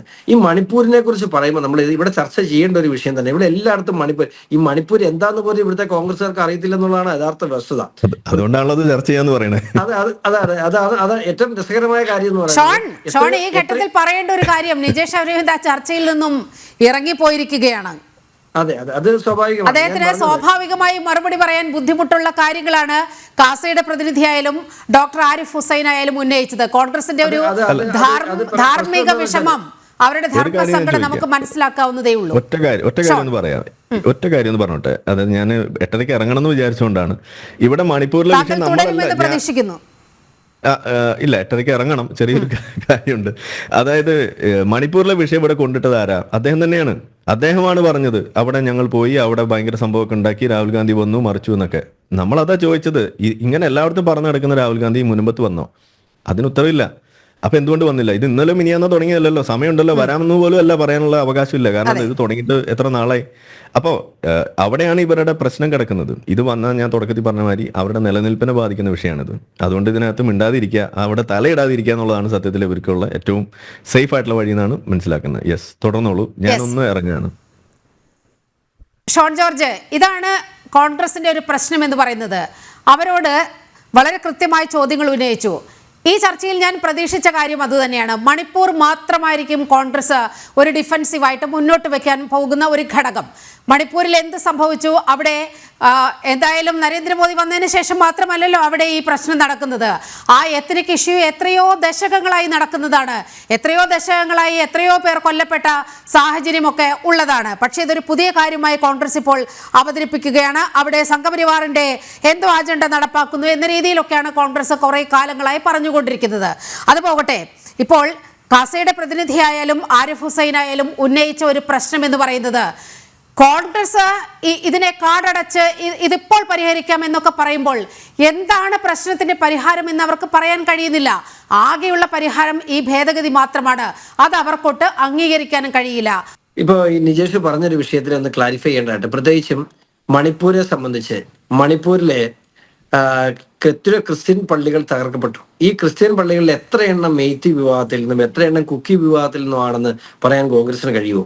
ശരിക്കും അവിടെ നടന്നിട്ടുള്ള ഒരു ട്രൈബൽ വാറാണ്. ഞാൻ ഈ കഴിഞ്ഞ 2 ദിവസം ലെബനനിൽ നമ്മുടെ യാക്കോബായ സഭയുടെ ബാബായെ വാഴിക്കുന്ന ചടങ്ങിൽ പങ്കെടുക്കാൻ വേണ്ടി ഞാൻ ലെബനനിൽ പോയി. ആ ലെബനൻ അംബാസഡർ എന്ന് പറയുന്ന അദ്ദേഹം ഒരു മുസ്ലിമാണ്. അദ്ദേഹത്തോടൊപ്പം ഏറെക്കുറെ 2 ദിവസം ഞാൻ പൂർണ്ണമായി അദ്ദേഹത്തോടെ ഒപ്പം ഉണ്ടായിരുന്നു. ഞാനപ്പോൾ ഏറ്റവും കൂടുതൽ ചോദിച്ചു മനസ്സിലാക്കാൻ ശ്രമിച്ചത് ഈ മണിപ്പൂരിലെ പ്രശ്നങ്ങളാണ്. നമുക്ക് ഈ കോൺഗ്രസ്സുകാർ പറഞ്ഞ അറിവാണല്ലോ കൂടുതലുള്ളത്. അതുകൊണ്ട് മണിപ്പൂരിലെ വിഷയങ്ങളാണ് ഞാൻ കൂടുതൽ ചോദിച്ചറിയാൻ പറ്റുന്നത്. അദ്ദേഹം മണിപ്പൂരിലെ മെയ്ത്തി വിഭാഗത്തിൽപ്പെടുന്ന ഒരു മുസ്ലിമാണ്. അതായത് മണിപ്പൂരിലെ മുസ്ലിം എന്ന് പറയുന്നത് മെയ്ത്തി വിഭാഗത്തിൽപ്പെടുന്ന മുസ്ലിമാണ്. അദ്ദേഹത്തിന്റെ സഹോദരൻ ഒരു MLA ആണ്. അത് അവിടുത്തെ മണിപ്പൂർ ഡെവലപ്മെന്റ് പാർട്ടിയുടെ MPM പാർട്ടിയുടെ MLA ആണ്. അദ്ദേഹം മെയ്ത്തി വിഭാഗത്തിൽപ്പെടുന്നതാണ്. അവർ ഇപ്പോഴും പറയുന്ന ഒരു കാര്യം, എങ്ങനെയാണ് മെയ്ത്തിയും കുക്കിയും തമ്മിൽ, അത് നാഗാസും മെയ്ത്തിയും തമ്മിൽ ഇതിനു മുമ്പ് പ്രശ്നം ഉണ്ടായിട്ടുണ്ട്, നാഗാസും കുക്കിയും തമ്മിൽ ഇതുവരെ പ്രശ്നങ്ങൾ ഉണ്ടായിട്ടുണ്ട്. പക്ഷേ ഈ മെയ്ത്തിയും കുക്കിയും തമ്മിൽ എങ്ങനെ ഈ വിഷയം ഉണ്ടായി എന്ന് അറിയില്ല. അവിടെ ആ പ്രശ്നങ്ങളുടെ തുടക്കം എവിടെയാണ്? അവിടെ സംവരണവുമായി ബന്ധപ്പെട്ട്, അവിടെ ഭൂ ഉടമസ്ഥാവകാശവുമായി ബന്ധപ്പെട്ട് അവിടുത്തെ ഹൈക്കോടതി വിധിയുടെ അടിസ്ഥാനത്തിൽ തുടങ്ങി വെച്ചൊരു ലഹളയെ ഇന്ത്യയുടെ പുറത്തുനിന്നും വിദേശ ശക്തികളുടെ സഹായത്തോടുകൂടി അവിടെ അതിനെ കുറെ ആളുകൾ മുതലെടുക്കാൻ ശ്രമിച്ചു. ഇവിടെ 194 പള്ളികളാണ്, ക്രൈസ്തവ ദേവാലയങ്ങൾ അവിടെ തകർക്കപ്പെട്ടിട്ടുണ്ട്. ഞാൻ കണക്ക് പറയാം. പക്ഷെ അതിന്റെ കൂടെ പറയട്ടെ, 234 ക്ഷേത്രങ്ങൾ അവിടെ നശിപ്പിക്കപ്പെട്ടിട്ടുണ്ട്, മുസ്ലിം പള്ളികൾ അവിടെ നശിപ്പിക്കപ്പെട്ടിട്ടുണ്ട്. അതിന്റെ കണക്ക് എന്താ വിചാരിച്ചത് നിങ്ങൾ പറയാത്തത്? അതെല്ലാം ഇതോടൊപ്പം അവിടെ ഈ മെയ്ത്തി വിഭാഗത്തിൽ ക്രിസ്ത്യാനികളും ഹിന്ദുക്കളും മുസ്ലിങ്ങളും മെയ്ത്തി വിഭാഗത്തിലുണ്ട്. കുക്കി വിഭാഗത്തിൽ ക്രിസ്ത്യൻ ഹിന്ദു വിഭാഗങ്ങളുണ്ട്. അവിടെ ഒരിക്കലും ജാതിയുടെ അടിസ്ഥാനത്തിൽ നടക്കുന്ന ഒരു പ്രശ്നമല്ല. 99 വർഷമായി യഥാർത്ഥത്തിൽ ട്രൈബൽ വാർ അവിടെ കൂടുതൽ നടന്നിട്ടുള്ള നാഗാസുമായിട്ടുള്ള പ്രശ്നങ്ങളാണ്. ട്രൈബൽ വാർ നാഗാലാൻഡിൽ തുടങ്ങിയിട്ട് 99 വർഷം കഴിയുന്നു. അപ്പൊ അതിനെ പർവ്വതീകരിച്ച് കാണുമ്പോൾ നിങ്ങൾ എന്തുകൊണ്ട് മൂക്കിന്റെ ചുവട്ടിൽ കിടക്കുന്നത്? ഇവിടെ ആരിഫ് ഹുസൈൻ പോയി, അദ്ദേഹത്തിന് വേണ്ടി ചോദിക്കുകയാണ്, മൂക്കിന് ചുവട്ടിൽ കിടക്കുന്ന കേരള സംസ്ഥാനത്ത് കേരളത്തിൽ നിന്നും 18 MP-മാരെ കോൺഗ്രസിന് കൊടുത്ത ഒരു സംസ്ഥാനമാണ്. ആ സംസ്ഥാനത്തെ വിഷയത്തിൽ അതിൽ നിർണായകമായ പങ്ക് വഹിച്ച ക്രൈസ്തവ വിഭാഗം ഇങ്ങനെ ഒരു ആവശ്യം ഉന്നയിക്കുമ്പോൾ അതിന് പാണക്കാട്ട് നിന്നുള്ള ആവശ്യമായിരുന്നെങ്കിൽ ഇപ്പോ അവിടെ കോൺഗ്രസിന്റെ നേതാക്കന്മാർ ആ തിണ്ണയിൽ കണ്ടേനെ. ഇപ്പൊ ഇവിടെ KCBCയുടെ ആവശ്യമായപ്പോൾ നിങ്ങൾക്ക് വേണമെങ്കിൽ കത്ത് തരട്ടെ, കത്ത് തന്നു കഴിയുമ്പോൾ ചർച്ച ചെയ്യാം. കത്ത് തരേണ്ടെന്ന ആവശ്യമില്ല, കൃത്യമായി പറയേണ്ട കാര്യങ്ങൾ KCBC പറഞ്ഞിട്ടുണ്ട്. ആ പറഞ്ഞ കാര്യങ്ങളിൽ കോൺഗ്രസ് എടുക്കുന്ന നിലപാട് എന്താണെന്ന് അവർ നോക്കി വീക്ഷിക്കും. അത് നോക്കി വീക്ഷിച്ചു കഴിയുമ്പോൾ ഇപ്പൊ ഈ ലോക്സഭയിൽ ബില്ല് വരുന്ന സമയത്ത് അവിടെ കോൺഗ്രസിന്റെ MLA-മാർ ഇവിടുന്ന് ഈ പറയുന്ന സഹോദരന്മാരൊക്കെ അവിടെ എടുക്കുന്ന നിലപാട് എന്താണെന്ന് ലൈവായിട്ട് ഇവിടെ ജനം കണ്ടുകൊണ്ടാണ് ഇരിക്കുന്നത്. അത് ഇവിടുത്തെ KCBCയുടെ പിതാക്കന്മാരും വൈദികരും സഭാസമൂഹവും ഒക്കെ കണ്ടുകൊണ്ടാണ് ഇരിക്കുന്നത്. അപ്പൊ ഇതിന്റെ വിരുദ്ധമായി ഒരു കാരണവശാലും ഇതര മതവിഭാഗത്തെ ഉപദ്രവിക്കുന്ന ഏതെങ്കിലും കാര്യമല്ല സഭാ നേതാക്കന്മാർ പറഞ്ഞത്. ഒരു ഭരണഘടനാ വിരുദ്ധമായി ഭരണഘടനയ്ക്ക് മുകളിൽ നിൽക്കുന്ന ഒരു നിയമത്തെ ഭേദഗതി ചെയ്തുകൊണ്ട് മാത്രമേ മുനമ്പൻ ജനതയ്ക്ക് നീതി കിട്ടൂ എന്നതുകൊണ്ട് തന്നെ ആ ഭേദഗതിയെ എതിർക്കരുത്, അതിന് അനുകൂലിച്ച് വോട്ട് ചെയ്യണമെന്ന് പറയുന്നത് ഇത്ര വലിയ ബാധകമാണോ? യെസ്, നിജേഷ് അരവിന്ദ്, ഇത് KCBC അങ്ങനെ ഒരു ആവശ്യം ഉന്നയിക്കുന്നത് അത്ര വലിയ പാതകമാണോ എന്നാണ് ചോദ്യം ഉയരുന്നത്. ഈ വിഷയത്തിൽ പോസിറ്റീവായ ഒരു റെസ്പോൺസ് പോലും കോൺഗ്രസിന്റെ ഭാഗത്തു നിന്നും ഉണ്ടായിട്ടില്ല. അത് പാടെ തള്ളിക്കളയുന്ന ഒരു സമീപനം, ഒരു ചർച്ചയാവാമെന്നോ അല്ലെങ്കിൽ ഈ പിതാക്കന്മാരുമായി ചർച്ച നടത്താമെന്നോ എന്നുള്ള ഒരു തരത്തിലുള്ള ഒരു കാര്യവും പറയാതെ പാടെ നിരാകരിക്കുകയാണ് KCBCയുടെ ഈ ആവശ്യത്തെ കോൺഗ്രസ്. അതൊരു നന്ദികേടലെ യഥാർത്ഥത്തിൽ. ആ മുനമ്പഭാഗം ഉൾക്കൊള്ളുന്ന ഹൈബീഡനെ ജയിപ്പിക്കുന്നത് ആരാണ്? ഹൈബീഡന്റെ പിതാവിനെ ജയിപ്പിച്ചുകൊണ്ടിരുന്നത് ആരാണ്? അവിടെ വളരെ കൃത്യമായി നിങ്ങളുടെ വോട്ട് ബാങ്ക് എന്ന് പറയുന്നത് അവിടുത്തെ ലത്തീൻ ക്രൈസ്തവരാണ്. ആ ക്രൈസ്തവ വിഭാഗം എപ്പോഴും നിങ്ങളോടൊപ്പം അടിയുറച്ചു നിൽക്കുന്നവരാണ്. അവർ ഈ ഒരു ആവശ്യം ഉന്നയിക്കുമ്പോൾ എങ്ങനെയാണ് നിങ്ങൾക്കിത് പാടെ നിരാകരിക്കാൻ കഴിയുക? നിജേഷിന്റെ ഫോൺ മ്യൂട്ടാണ്. നിജേഷ്, ഓഡിയോ മ്യൂട്ടാണ്, ഒന്ന് അൺമ്യൂട്ട് ചെയ്യൂ. ഓക്കെ. ഞങ്ങളുടെ ആളുകളെ കാണുന്നത് മനുഷ്യരായിട്ടാണ്. അവിടെയുള്ള മുനമ്പത്തെ ആളുകളുടെ പ്രശ്നം മനുഷ്യരുടെ പ്രശ്നമാണ്. ആ മനുഷ്യരുടെ പ്രശ്നം അവിടെ ഹിന്ദു ഉണ്ടാവാം, മുസൽമാൻ ഉണ്ടാവാം, ക്രിസ്ത്യാനി ഉണ്ടാവാം. അവരുടെ പ്രശ്നം പരിഹരിക്കുക എന്നുള്ളതാണ് ഞങ്ങളുടെ ഒന്നാമത്തെ പ്രയോറിറ്റി. ആ മുനമ്പത്തെ ആളുകളോടൊപ്പം ഞങ്ങൾ ഉണ്ടാവും. ഒന്നാമത്തെ ചോദ്യത്തിന്റെ ഉത്തരം. ഇനി രണ്ടാമത് ഞാനൊന്ന് പുറത്തുപോയ സമയത്ത് അല്ല ഷോൺ, ഇപ്പം ഷോൺ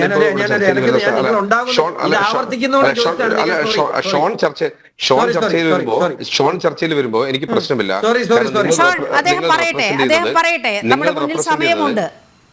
അല്ല, നിങ്ങൾ റെപ്രസെന്റ് ചെയ്തത് ഒരു രാഷ്ട്രീയ പ്രസ്ഥാനത്തിനെയാണ് ഷോൺ. അതുകൊണ്ട് എനിക്ക് അതിൽ പ്രശ്നമില്ല. എനിക്ക് ഇന്നല്ലെങ്കിൽ നാളെ BJPയുടെ രാഷ്ട്രീയ പ്രതികളോട് എനിക്ക് സംസാരിക്കാൻ സാധിക്കും. എനിക്ക് യാതൊരു പ്രയാസവുമില്ല. പക്ഷെ നീലിമയോടുള്ള എനിക്കൊരു അഭ്യർത്ഥന, ചില ആളുകളെ ചർച്ചയ്ക്ക് വിളിക്കുന്ന സമയത്ത് അവരുടെ ഐഡന്റിറ്റി ഞങ്ങളെ സംബന്ധിച്ചിടത്തോളം പ്രശ്നമാണ്. പാണക്കാട്ടെ മൂരി എന്നുള്ള ഭാഷയൊക്കെ പറയുമ്പോൾ അതിന് മറുപടി പറയാൻ എനിക്കൊരു ചാനൽ പ്ലാറ്റ്ഫോം സാധിക്കില്ല. കളസം കീറിപ്പോകും എന്നൊക്കെ പറയുമ്പോൾ അതൊരു ചാനൽ പ്ലാറ്റ്ഫോം സാധിക്കും. എനിക്ക് അദ്ദേഹത്തെ അറിയില്ല, നിങ്ങൾ നേരത്തെ പറഞ്ഞ ആളുകളെ അറിയില്ല. അപ്പൊ അങ്ങനെ ദയവ് ചെയ്ത് ഒരു രാഷ്ട്രീയ പാർട്ടികളെ ചർച്ചയ്ക്ക് വിളിക്കുന്ന സമയത്ത് ഇപ്പുറത്ത് ഐഡന്റിറ്റി ഉള്ള ആളുകളെ വിളിച്ചാൽ നല്ലതാണ്. ഇല്ലെങ്കിൽ ഞങ്ങളെ അതിൽ നിന്ന് ഒഴിവാക്കണം. കാരണം അദ്ദേഹം പറഞ്ഞ അതേ ഭാഷയിൽ പ്രതികരിക്കാൻ സാധിക്കാത്ത ഒരവസ്ഥയിലാണ് ഞാനുള്ളത്. ഞങ്ങളെ സംബന്ധിച്ചിടത്തോളം അത് KCBCയെ പറ്റി പറഞ്ഞാലും ശരി, കോൺഗ്രസിനെ പറ്റി പറഞ്ഞാലും ശരി, ആ തരം ഭാഷയിൽ ഉപയോഗിച്ച് സംസാരിക്കുന്നത് അത് കഴിഞ്ഞ് ഉടനെ തന്നെ നിജേഷിന് മറ്റൊരു പ്രതിരോധവുമില്ലാതെ ഇറങ്ങിപ്പോയി എന്ന് അവതാരിക പറയുന്ന സമയത്ത് ഞാൻ അത് വ്യക്തിപരമായിട്ട് ഞാൻ എടുക്കാൻ ഞാൻ തയ്യാറുമില്ല. വ്യക്തിപരമായ പോയതായിട്ടാണ് ഫീൽ ചെയ്തത്. കാരണം പോകുന്നു എന്ന് പറയുന്നു, ആ വീഡിയോ കാണാനില്ല, വീഡിയോ ബ്ലാങ്ക് ആയിരുന്നു. അപ്പോൾ ഇങ്ങനെ ഈ ചർച്ചയിൽ തുടരാൻ താല്പര്യമില്ല എന്ന് പറഞ്ഞ് ആ വീഡിയോ ബ്ലാങ്ക് ആവും. നമ്മൾ എന്താണ് വിചാരിക്കേണ്ടത്? ആ വ്യക്തിയോട് താല്പര്യമില്ല. അദ്ദേഹം ഒന്ന് പറഞ്ഞു താല്പര്യമില്ല എന്ന് പറയാൻ കാരണം അദ്ദേഹം ഉപയോഗിച്ച ഭാഷ അത് എനിക്ക് യോജിച്ചു പോകുന്ന ഭാഷയല്ല. രണ്ടാമത്തത്, അദ്ദേഹം ചോദിക്കുന്നത് രാഹുൽ ഗാന്ധി ഇന്ത്യയുടെ പ്രതിപക്ഷ നേതാവ് മുനമ്പത്തേക്ക് വന്നിട്ടുണ്ടോ എന്നാണ് അദ്ദേഹം ആവർത്തിച്ച് ചോദിക്കുന്നത്. ഞാൻ തീർത്തു പറയുന്നു, മുനമ്പത്തേക്ക് വന്നിട്ടില്ല. ഇന്ത്യൻ നാഷണൽ കോൺഗ്രസ് നാളെ ഏതെങ്കിലും ഒരു സാഹചര്യത്തിൽ വിളിച്ചാൽ വരികയും ചെയ്യും, ഒരു സംശയവും വേണ്ട. പക്ഷെ മണിപ്പൂരിലേക്ക് പോയ മനുഷ്യൻ എന്തുകൊണ്ട് മുനമ്പത്തേക്ക് വന്നിട്ടില്ല എന്ന് പറയുമ്പോൾ മണിപ്പൂരിനെയും മുനമ്പത്തെയും ഒരു ത്രാസിൽ വെച്ച് അളക്കുന്നത് ശരിയാണോ എന്ന ഒരു പൊളിറ്റിക്കൽ ക്വസ്റ്റ്യൻ ഞാൻ ആവർത്തിക്കുകയാണ്. ഇനി രണ്ടാമത് ഷോൺ ജോർജ് പറഞ്ഞ കാര്യങ്ങളിലേക്ക്. ഷോൺ വളരെ കഷ്ടപ്പെട്ട് അവിടെ ഒരു പറഞ്ഞതിൽ തന്നെ ഒരു പ്രശ്നമുണ്ട്. ഈ മുനമ്പത്തെ ഒരു വിഷയം, KCBC ഇടപെട്ട ഒരു വിഷയം, അതിൽ മണിപ്പൂരുമായി കൂട്ടിച്ചേർക്കുമ്പോഴാണ് പ്രശ്നം. അവിടെ അത്തരത്തിൽ ഈ എത്നിക് വിഭാഗങ്ങൾ തമ്മിൽ സംഘർഷമുണ്ടാകുന്നത് എത്രയോ ദശാബ്ദകാലമായി പതിറ്റാണ്ടുകളായി നമ്മൾ കാണുന്ന ഒരു സംഭവമാണ്. അതിനെ മുനമ്പവുമായി എങ്ങനെയാണ് കമ്പയർ ചെയ്യുക? എനിക്ക് അതിന്റെ ലോജിക്ക് മനസ്സിലാകുന്നില്ല. പറയാം, ഞാൻ ലോജിക്ക് വളരെ കൃത്യമായിട്ട് പറഞ്ഞു തരാം. ഈ പറഞ്ഞ KCBC ഒരു കത്തയച്ചാൽ ആ കത്തിന് ഞങ്ങൾ പറഞ്ഞത്, ആ കത്ത് കോൺഗ്രസിന് കിട്ടിക്കഴിഞ്ഞാൽ ഞങ്ങൾ അത് ചർച്ച ചെയ്യും, മറുപടി പറയും. അതാണ് 24 മണിക്കൂർ കഴിഞ്ഞു. എന്നല്ല ആര് നിങ്ങളുടെ വോട്ട് ബാങ്കിനെ താങ്ങി നിർത്തുന്ന ഘടകമാണ് KCBC. ഒരു സംശയവുമില്ല കാര്യത്തിൽ. അല്ല നീലിമ, അത് ജനം ചാനലിൽ വന്നിട്ട് കോൺഗ്രസ് എന്ത് മറുപടിയാണ് എന്ന് പറഞ്ഞതെന്ന് പറയേണ്ടതില്ലല്ലോ. അത് അവരോട് ഞങ്ങൾ പറഞ്ഞാൽ പോരെ, അത് ഞങ്ങൾ പറഞ്ഞേക്കാം. അതിൽ യാതൊരു പ്രയാസവും വേണ്ട. അതിലെന്തെങ്കിലും ആശങ്ക നിങ്ങൾക്കുണ്ടെങ്കിൽ നിങ്ങളത് പ്രയാസപ്പെടേണ്ട, ഞങ്ങളത് പരിഹരിക്കും. ഇനി രണ്ടാമത്തെ, എങ്ങനെ കണക്ട് ചെയ്യുന്നു എന്നാണല്ലോ ചോദിച്ചത്. നേരത്തെ അദ്ദേഹം ഞാൻ ചർച്ചയിലേക്ക് കയറി വരുന്ന സമയത്ത് കാസയുടെ പ്രതി ഇന്ത്യൻ നാഷണൽ കോൺഗ്രസിനെ പറ്റി വളരെ വളരെ മോശമായിക്കൊണ്ട് സംസാരിക്കുന്ന ഘട്ടത്തിലാണ് ഞാൻ കയറി വന്നത്.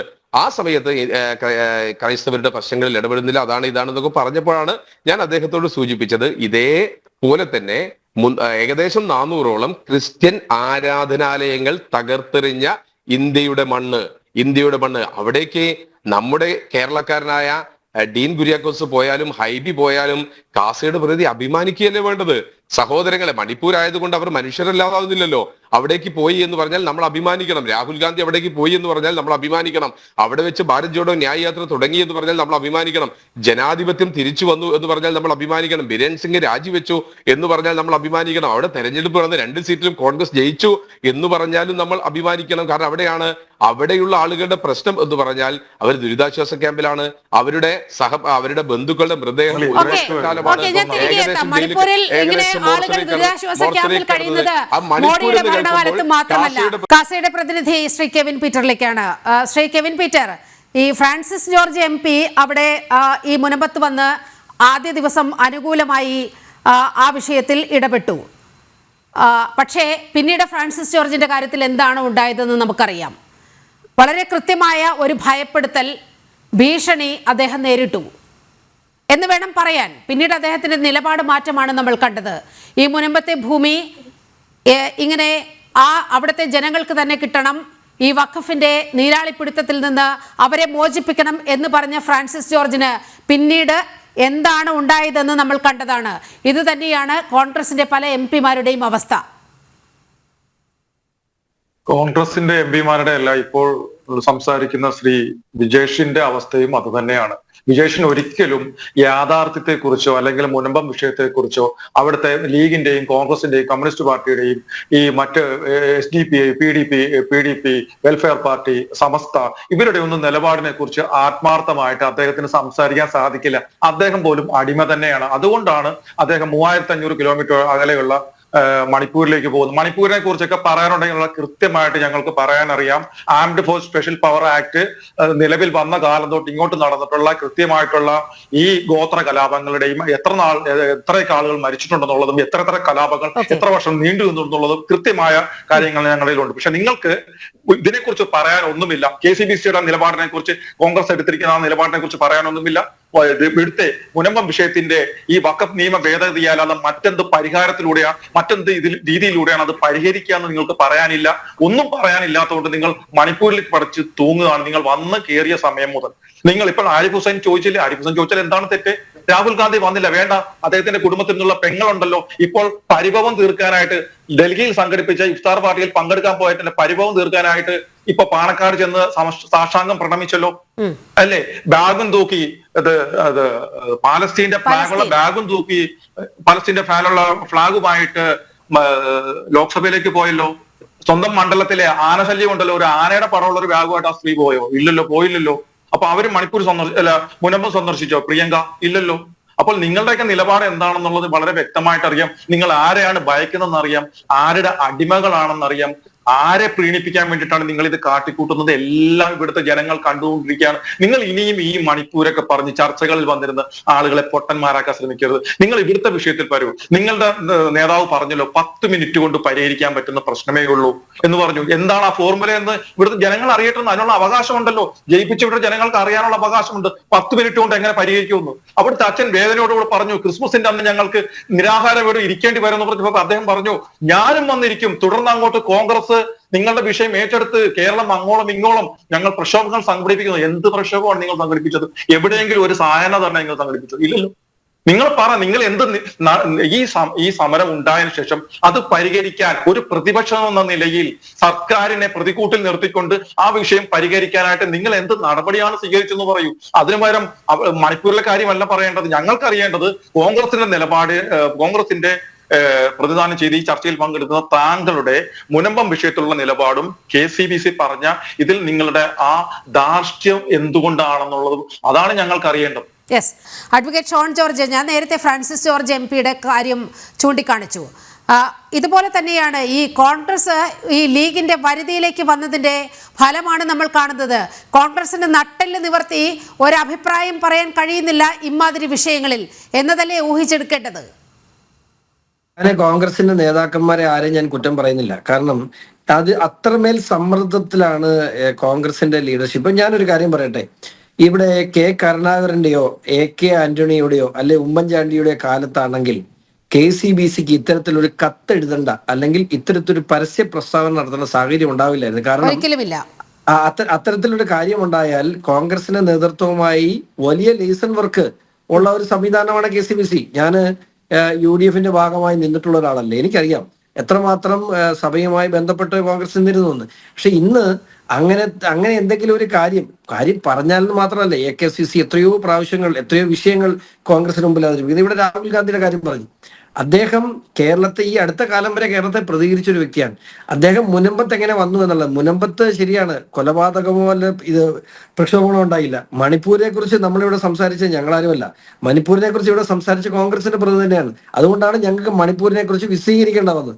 പക്ഷേ ഇവിടെ മുനമ്പത്തെ ജനതയെന്ന് പറയുന്നത് പ്രത്യേകിച്ചും 610 കുടുംബങ്ങൾ, അതിനകത്ത് ഒരു വിഭാഗം മാത്രമല്ല, ലത്തീൻ വിഭാഗം മാത്രമല്ല, അവിടെ SNDPക്കാരുണ്ട്, ധീവര സമുദായത്തിൽപ്പെടുന്ന ആളുകളുണ്ട്, മത്സ്യത്തൊഴിലാളികളുണ്ട്. ഇവരെയൊക്കെ ഒരു ലാഘവത്തോടു കൂടി എന്തുകൊണ്ടാണ് കോൺഗ്രസ് കാണുന്നത്, അല്ലെങ്കിൽ ഇവരുടെ വിഷയങ്ങൾ എത്ര ലഘൂകരിച്ച് കാണുന്നത് എന്താണ്? പ്രത്യേകിച്ച് സ്വാഭാവികമായും അവിടെ BJP വന്ന് ആ സമരത്തിന് പിന്തുണ പ്രഖ്യാപിക്കുന്നതിന് മുമ്പ് ഏറെക്കുറെ 1 വർഷം മുമ്പ് അവിടെ സമരം ഉണ്ടായിരുന്നു. അന്നൊന്നും VD സതീശനോ ഈ പറയുന്ന ജനപ്രതിനിധികൾ അവിടെ എത്താൻ തയ്യാറായില്ല. സ്വാഭാവികമായും BJP അവിടെ വരികയും ഈ വിഷയം കേരളത്തിന്റെ ശ്രദ്ധയിലേക്ക് പെട്ടെന്ന് എത്തുകയും ചെയ്തപ്പോൾ ഇതിന് പരിഹാരം കണ്ടില്ലെങ്കിൽ പ്രശ്നമാണെന്ന് പറയുന്നത്. എനിക്ക് ഇദ്ദേഹത്തോട് ചോദിക്കുക, എപ്പോഴും പറയാറുള്ള 10 മിനിറ്റ്, ആ 10 മിനിറ്റ് ഇപ്പോഴും കിട്ടാറായില്ലേ, ഇപ്പോഴും തീരാറായില്ലേ? മാത്രമല്ല നിയമപരമായി നമ്മളിവിടെ കോൺഗ്രസിനെ ഞാൻ BJPക്കാരെന്നല്ല കോൺഗ്രസിനെ ആക്രമിച്ചിട്ടോ കോൺഗ്രസ് BJPയോ CPM ആക്രമിച്ചിട്ടോ അല്ല. എങ്ങനെയാണ് ഈ വഖഫ് ഭേദഗതിയിലൂടെ അല്ലാതെ എങ്ങനെ ഇതിന് പരിഹാരം കണ്ടെത്താൻ കഴിയുമെന്ന് ഈ നിമിഷം വരെ ഒരു കോൺഗ്രസ് നേതാവും ഒരാരും, അത് ഞാൻ നിജേഷിനെ കുറ്റം പറയുന്നില്ല, കോൺഗ്രസിന്റെ ഒരു നേതാക്കന്മാരും ഇവരുടെ വിഷയം എപ്പോഴും പറയും പ്രശ്നം പരിഹരിക്കാൻ 10 മിനിറ്റ് മതി, മുഖ്യമന്ത്രി വിചാരിച്ചാൽ മതി, എന്താ വിഷയം അങ്ങോട്ടേക്ക് പോകരുത്. ഇവിടെ നമ്മുടെ 3 ബൈ ഇലക്ഷനും നടന്നു. ആ 3 ബൈ ഇലക്ഷൻ നടന്ന സമയത്ത് ബഹുമാനപ്പെട്ട കുഞ്ഞാലിക്കുട്ടി സാഹിബും ബഹുമാനപ്പെട്ട പാണക്കാട്ട് തങ്ങളും ഇവിടെ എറണാകുളത്ത് ലത്തീൻ അതിരൂപത ആസ്ഥാനത്തെത്തി എത്തിയിട്ട് പറഞ്ഞു ഇതിനിവിടെ യാതൊരു പ്രശ്നവുമില്ല, അവരുടെ നീതിക്ക് വേണ്ടിയുള്ള പോരാട്ടത്തിൽ ഞങ്ങൾ ഒപ്പമുണ്ട്, അവരെ കുടിയൊഴിപ്പിക്കില്ല. പക്ഷെ ഇപ്പൊ അതിനുശേഷം അതേ മുസ്ലിം ലീഗിന്റെ നേതാക്കൾ ET മുഹമ്മദ് ബഷീർ പറഞ്ഞ എന്താണ്, അതിനുശേഷം KM ഷാജി പറഞ്ഞ എന്താണ്, അവിടെ ഇറക്കി വിടുന്ന സാഹചര്യം അത് വഖഫ് ഭൂമിയാണ് എന്നുള്ള കാര്യത്തിൽ യാതൊരു വ്യത്യാസമില്ല. ഷോൺ, അത് തന്നെയാണ് ദേശീയ തലത്തിൽ പോലും വളരെ കൃത്യമായ ഒരു അജണ്ടയോടെ മുസ്ലിം ലീഗ് നീങ്ങുകയാണ്. കഴിഞ്ഞ ദിവസം ഈ വഖഫിനെതിരെ കടുത്ത പ്രതിഷേധം എന്ന രീതിയിൽ കറുത്ത റിബൺ കെട്ടിക്കൊണ്ട് അവിടെ നിസ്കാരത്തിന് ചെന്ന കാഴ്ചകൾ നമ്മൾ കണ്ടതാണ്. അതോടൊപ്പം നിജേഷ്, നമ്മൾ ചേർത്ത് വായിക്കേണ്ട ഒരു കാര്യമുണ്ട്. 2047 ഭാരതം ഇസ്ലാമിക രാഷ്ട്രമെന്ന് പ്രഖ്യാപിച്ചുകൊണ്ട് ആ രീതിയിലേക്ക് പ്രചാരണം നടത്തുന്ന ആളുകൾ ഈ വഖഫ് വിഷയത്തിൽ വലിയ പ്രതിഷേധം നടത്തുമെന്ന് പറയുകയാണ്. അപ്പോൾ ഈ രാഷ്ട്രത്തെ ഛിന്നഭിന്നമാക്കുന്ന ശക്തികളുടെ കൈകളിലേക്ക് നിങ്ങൾ വലിയ ആയുധം ഇട്ടുകൊടുക്കുകയാണ്, നിങ്ങൾ അവർക്ക് പിന്തുണ നൽകുകയാണ് യഥാർത്ഥത്തിൽ ചെയ്യുന്നത്. കാര്യങ്ങളൊന്നും പറഞ്ഞോട്ടെ, അവിടെ വന്നിട്ട് നമ്മുടെ MP-മാർക്ക് പലർക്കും അവർക്ക് വ്യക്തിപരമായ അഭിപ്രായമുണ്ട്. പക്ഷേ ഇവിടെ മുസ്ലിം ലീഗിനെ ഭയപ്പെട്ടിട്ട് ഇവർക്കൊന്നും ഒരു കാര്യം പുറത്തു പറയാൻ കഴിയുന്നില്ല. ഇപ്പൊ ഫ്രാൻസിസ് ജോർജ് അവിടെ ക്യാമറ ഓൺ അല്ല എന്ന് വിചാരിച്ചാണ് ഫ്രാൻസിസ് ജോർജ് പറഞ്ഞത്. അവിടെ ആ സമരം ഇരുന്ന ഒരു സ്ത്രീയുടെ കയ്യിലിരുന്ന മൊബൈലിലാണ് ആ ഫ്രാൻസിസ് ജോർജ് പറഞ്ഞ പ്രസംഗം പറഞ്ഞത്. അത് അവർ ഗ്രൂപ്പിലിട്ടു. അങ്ങനെ മുനമ്പത്ത് നിന്നും കോട്ടയം വരെ എത്തിയപ്പോ ഫ്രാൻസിസ് ജോർജ് പറഞ്ഞു ഞാൻ അങ്ങനെ പറഞ്ഞിട്ടേ ഇല്ല. എന്ത് അവസ്ഥയാണ്? അതാണ് ഭയം എന്ന് പറയുന്നത്. ഇവരെ ഭരിക്കുന്ന ഭയപ്പാട് എന്താണ്? നിജേഷ് വളരെ ചുരുക്കി ഒരു 4 മിനിറ്റ് കൂടി മാത്രമേ നമ്മുടെ മുന്നിലുള്ളൂ. ഒന്ന് നിജേഷിലേക്ക് പോകട്ടെ. ഞാൻ നേരത്തെ ചൂണ്ടിക്കാണിച്ച വലിയൊരു വിഷയമുണ്ട്. വഖഫിന്റെ വിഷയത്തിൽ ഇവിടെ രാജ്യവ്യാപക പ്രക്ഷോഭത്തിന് ഇവിടുത്തെ ചില തീവ്രവാദ സംഘടനകൾ അങ്ങനെ കളമൊരുക്കുകയാണ്, അതിന് കൂട്ടുനിൽക്കുകയാണ് യഥാർത്ഥത്തിൽ നിങ്ങളുടെ പാർട്ടി എന്ന് പറയേണ്ടി വരും ഈ ഘട്ടത്തിൽ. നീലിമയുടെ അഭിപ്രായം പറയാം. ഇന്ത്യൻ നാഷണൽ കോൺഗ്രസ് ഭൂരിപക്ഷ വർഗീയതയോടോ ന്യൂനപക്ഷ വർഗീയതയോടോ കൈകോർക്കാൻ തയ്യാറായിട്ടുമില്ല. ഞങ്ങളുടെ ലക്ഷ്യം മതനിരപേക്ഷ ഭാരതമാണ്. പാലക്കാട് രാഹുൽ മാങ്കൂട്ടത്തിലിനെ ജയിപ്പിച്ചതാരാണ്? ആ വിജയത്തിന്റെ അവകാശം, അതിന്റെ അട്ടിപ്പേർ അവകാശം അവകാശപ്പെട്ടത് ആരാണ്? SDPI-യും വെൽഫെയർ പാർട്ടിയും. അവിടെ നിങ്ങൾ ഏത് വർഗീയതയുടെ കൂടെയാണ് എന്നത് വളരെ കൃത്യമാണ്, നാട്ടുകാർക്ക് മനസ്സിലാവുന്ന കാര്യമാണ്. സൂചിപ്പിച്ചോണ്ടേ ഇവിടെ കാസാടെ പ്രതിനിധി ശ്രീ കെവിൻ പീറ്റർ ഇരിപ്പുണ്ട്. ഒരു വർഷമായിട്ട് എനിക്ക് അദ്ദേഹത്തെ അറിയാം. ഇവിടെ എല്ലാ ചാനലിലും വരുമ്പോ കാസ എന്ന് പറയുന്ന ഒരു തീവ്രവാദ സംഘടനയായിട്ട് അവതരിപ്പിക്കപ്പെടുന്നത് ഈ ഇരിക്കുന്ന പാവം മനുഷ്യനുൾപ്പെടെ. ഒരു 10 സെക്കൻഡ് എനിക്ക് ഒന്ന് കാസയുടെ പ്രതിനിധിയിലേക്ക് പോകണം. അതായത് നിങ്ങൾ പറയുന്ന കാര്യങ്ങൾക്ക് കോൺഗ്രസിന് മറുപടിയില്ല. നിങ്ങൾ ഇത്രയും കാലം കോൺഗ്രസിനെ വിശ്വസിച്ചതിന് കോൺഗ്രസ് നിങ്ങളെ സമീപനം സ്വീകരിച്ചതിനെതിരെയാണ് അങ്ങയുടെ പ്രതിഷേധമെന്നാണ് ഞാൻ മനസ്സിലാക്കുന്നത്. ശ്രീ കെവിൻ പീറ്റർ,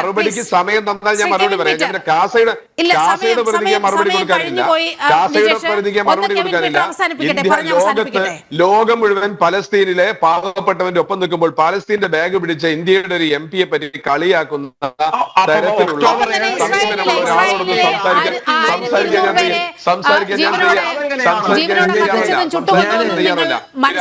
അദ്ദേഹം പറഞ്ഞൊരു ഭാഷ പാണക്കാട്ട് പോയി കാല് വിളിച്ചു വന്ന് ദയവ് ചെയ്ത് നീലിമ ഒരു ഉത്തരവാദിത്വമുള്ള രാഷ്ട്രീയ കക്ഷികളോട് ചർച്ച ചെയ്യാം. അല്ലാതെ പാണക്കാട് നോമ്പ് തുറക്കി വയനാട് MP പങ്കെടുത്തതിനെ അവിടെ പോയി സാഷ്ടാംഗം പറയുന്നു ഞാൻ അടിമയാണ് എന്നൊക്കെ പറയും. അല്ല കെവിൻ പീറ്റർ പറഞ്ഞതിനാണല്ലോ എന്നോട് മറുപടി പറയാൻ പറഞ്ഞത്. ഈ ചർച്ച കാണുന്ന ആളുകൾ നീലിമ വിചാരിക്കുമല്ലോ, നീലിമ ഈ ചർച്ച കാണുന്ന ആളുകൾ വിചാരിക്കും കെവിൻ പീറ്ററിനും ഷോണിനും മറ്റേ ചങ്ങാതിക്കും മാത്രമേ സംസാരിക്കാനുള്ളൂ എന്നാണല്ലോ. ഞാൻ സംസാരിച്ചു തുടങ്ങുമ്പോഴേക്കും സംസാരിക്കുന്നു, നീലിമ സംസാരിക്കുന്നു.